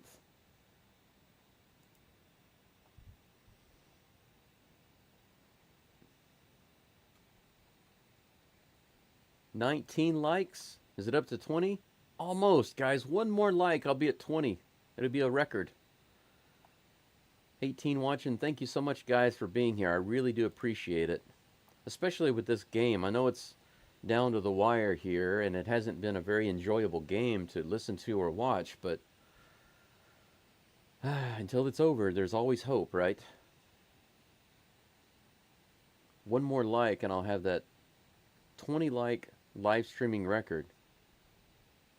Thank you in advance for doing that. Thank you for being here. Thank you for commenting. Thank you for so many comments today. The subscriptions, the likes, all of that, guys. Thank you so much. Not a great game for the Astros right now, but they still have a chance to do something.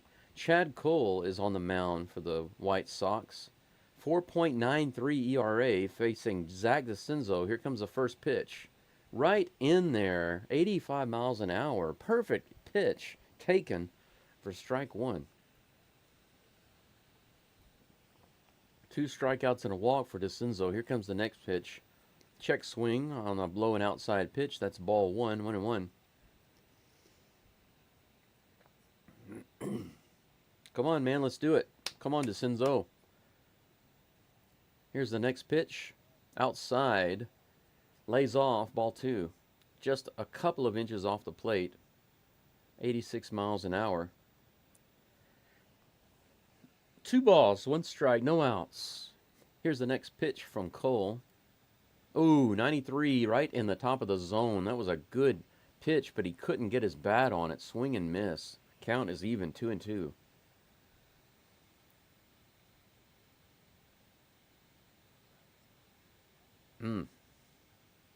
Come on, Zach.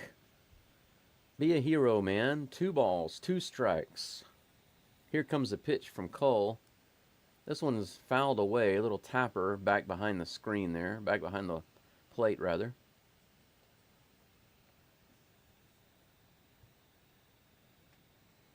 No hits for DeCinzo yet today. This is the opportunity to do something, and the only one probably for the game.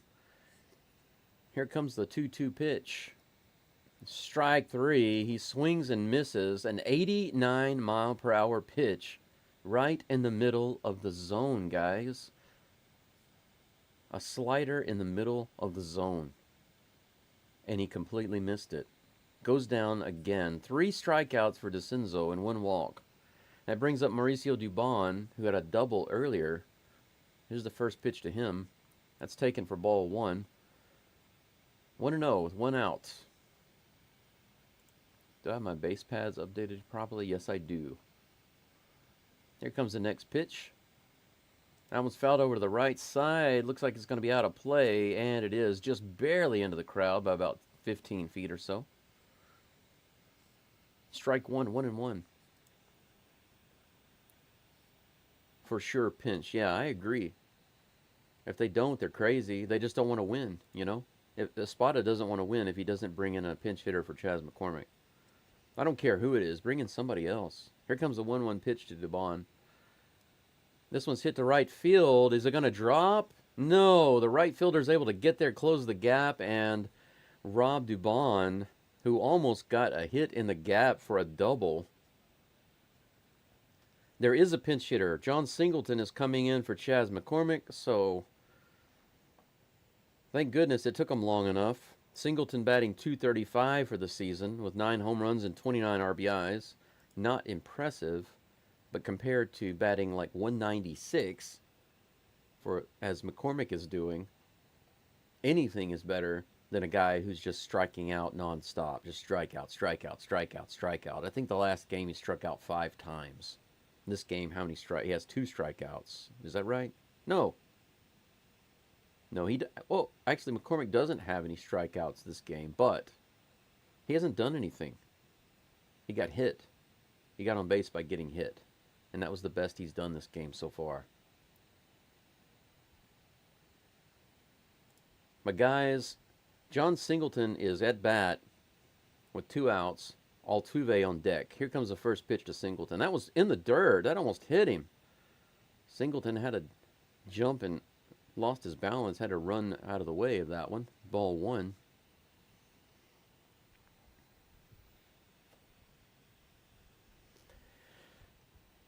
Come on, Singleton, man. I know you've got some power. Give him that good pitch, Cole. Here's the pitch. That one's outside. Ball 2. Just missed the zone by a few inches.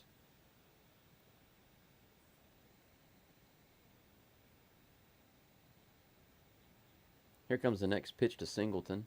This one's hit hard to left field, and he drops the bat. Is it gone? It is. Singleton hits a home run to the opposite field, guys. He did the bat flip where he just hit it and just threw the bat down, and that ball was gone to the Crawford boxes in left field.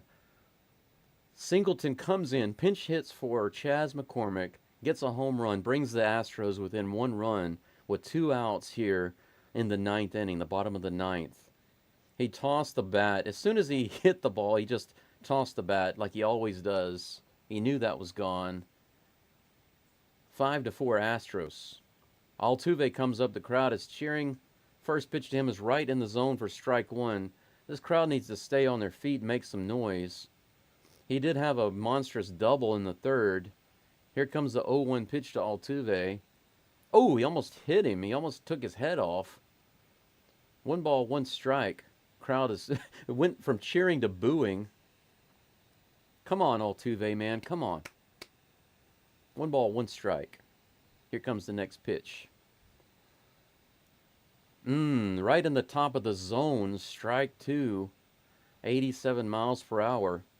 1 ball, 2 strikes to Jose Altuve. This is nerve-wracking, man. The 1-2 pitch to Altuve after a long pause from Cool. Here it comes the pitch. Almost takes his head off again. Ball 2. 2 balls, 2 strikes.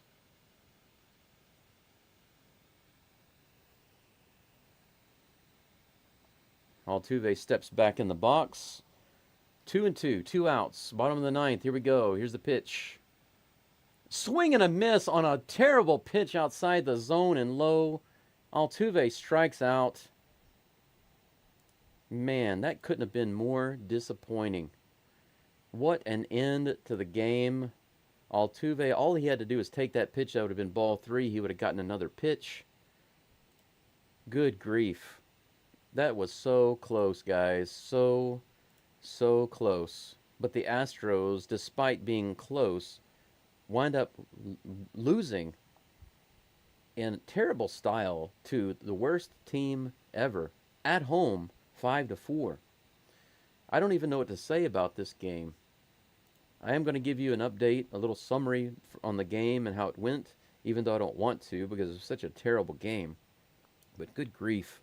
That last strikeout by Altuve kind of sums up how the game went for the Astros, really. They just could not get their act together. They scored 4 runs, which is miserable against the White Sox. But if they had just held the White Sox to 3 runs, they would have won this game. Quick game summary for those of you who are interested. In the top of the 2nd, Fletcher grounded into a fielder's choice, which scored Vaughn. Gave the White Sox an early lead, 1-0. In the top of the 3rd, they scored again when Robert Jr. homered to left field, scoring 2 runs. White Sox were up 3-0. In the bottom of the third, Alvarez singled to left, which scored Altuve, put the Astros on the board 3-1. In the top of the fifth, Robert Jr. came up again for the White Sox and homered a second time against Arrighetti. So three earned runs by Arrighetti right there, just from 3 RBIs from the same guy, back-to-back home runs. 3 of the 5 runs for the White Sox, back-to-back home runs from Robert Jr. 4-1 in the top of the fifth. In the bottom of the sixth, Myers homered with Caratini on base, drawing the Astros within 1 run again, 4-3, White Sox. In the top of the eighth, there was another breakdown by the Astros pitching. They allowed a single to center by Robert Jr. again, who's just having an incredibly hot game, scoring Fletcher and giving the White Sox an insurance run, 5-3, which they would need in the 9th inning because Singleton, who pinch hitted for Chas McCormick, which was the wise decision, something they should have done several innings ago, he homered to left center, bringing the Astros within 1 run with 2 outs. But Altuve came up, and sadly, he broke my heart with a terrible strikeout on a 2-2 count. That would have been ball 3. Very disappointing end to the game, but that's how the Astros have played this game, just mucking around and not doing what they need to do to win the game. I hate baseball, depression. I know how you guys feel.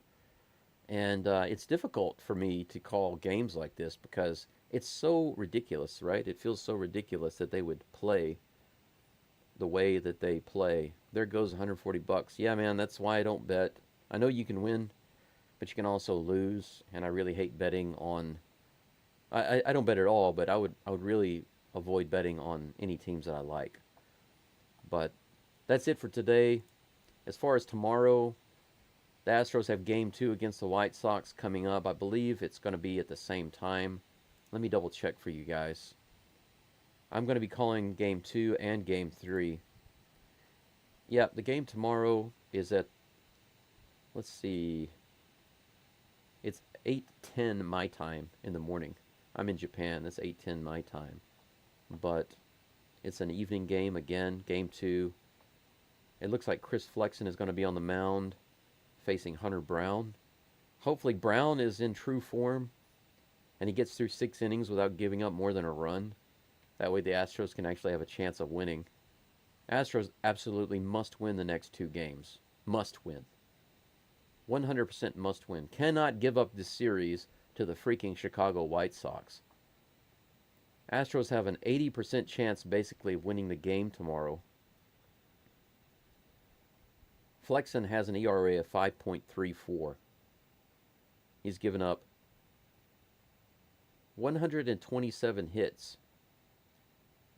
in 118 innings. He gives up more hits than innings pitched. And a lot of walks. 127 hits, 50 walks. 20 home runs, basically. 19. The Astros should light him up tomorrow. They should. Hunter Brown should have the game locked down. The Astros should be hitting the ball. They can't be playing around anymore. But anyway, that's it. That's all I can stand, guys. I think that's probably all you can stand, too. That's it for today. Sorry about the result. Remember, don't shoot me. I'm just the messenger. I got to 60 likes, and that means it's all on you guys. Thank you so much for liking the live stream. It's a record for me today. I'm so happy to see that happen. Just really disappointed that the Astros couldn't come back and win this game. Definitely disappointing. But we'll look forward to the game tomorrow. Until then, I hope you guys have a really great evening or great weekend wherever you are in the world. And I'll say sayonara for now, or Janet. And I'll see you next time. See you tomorrow. Bye.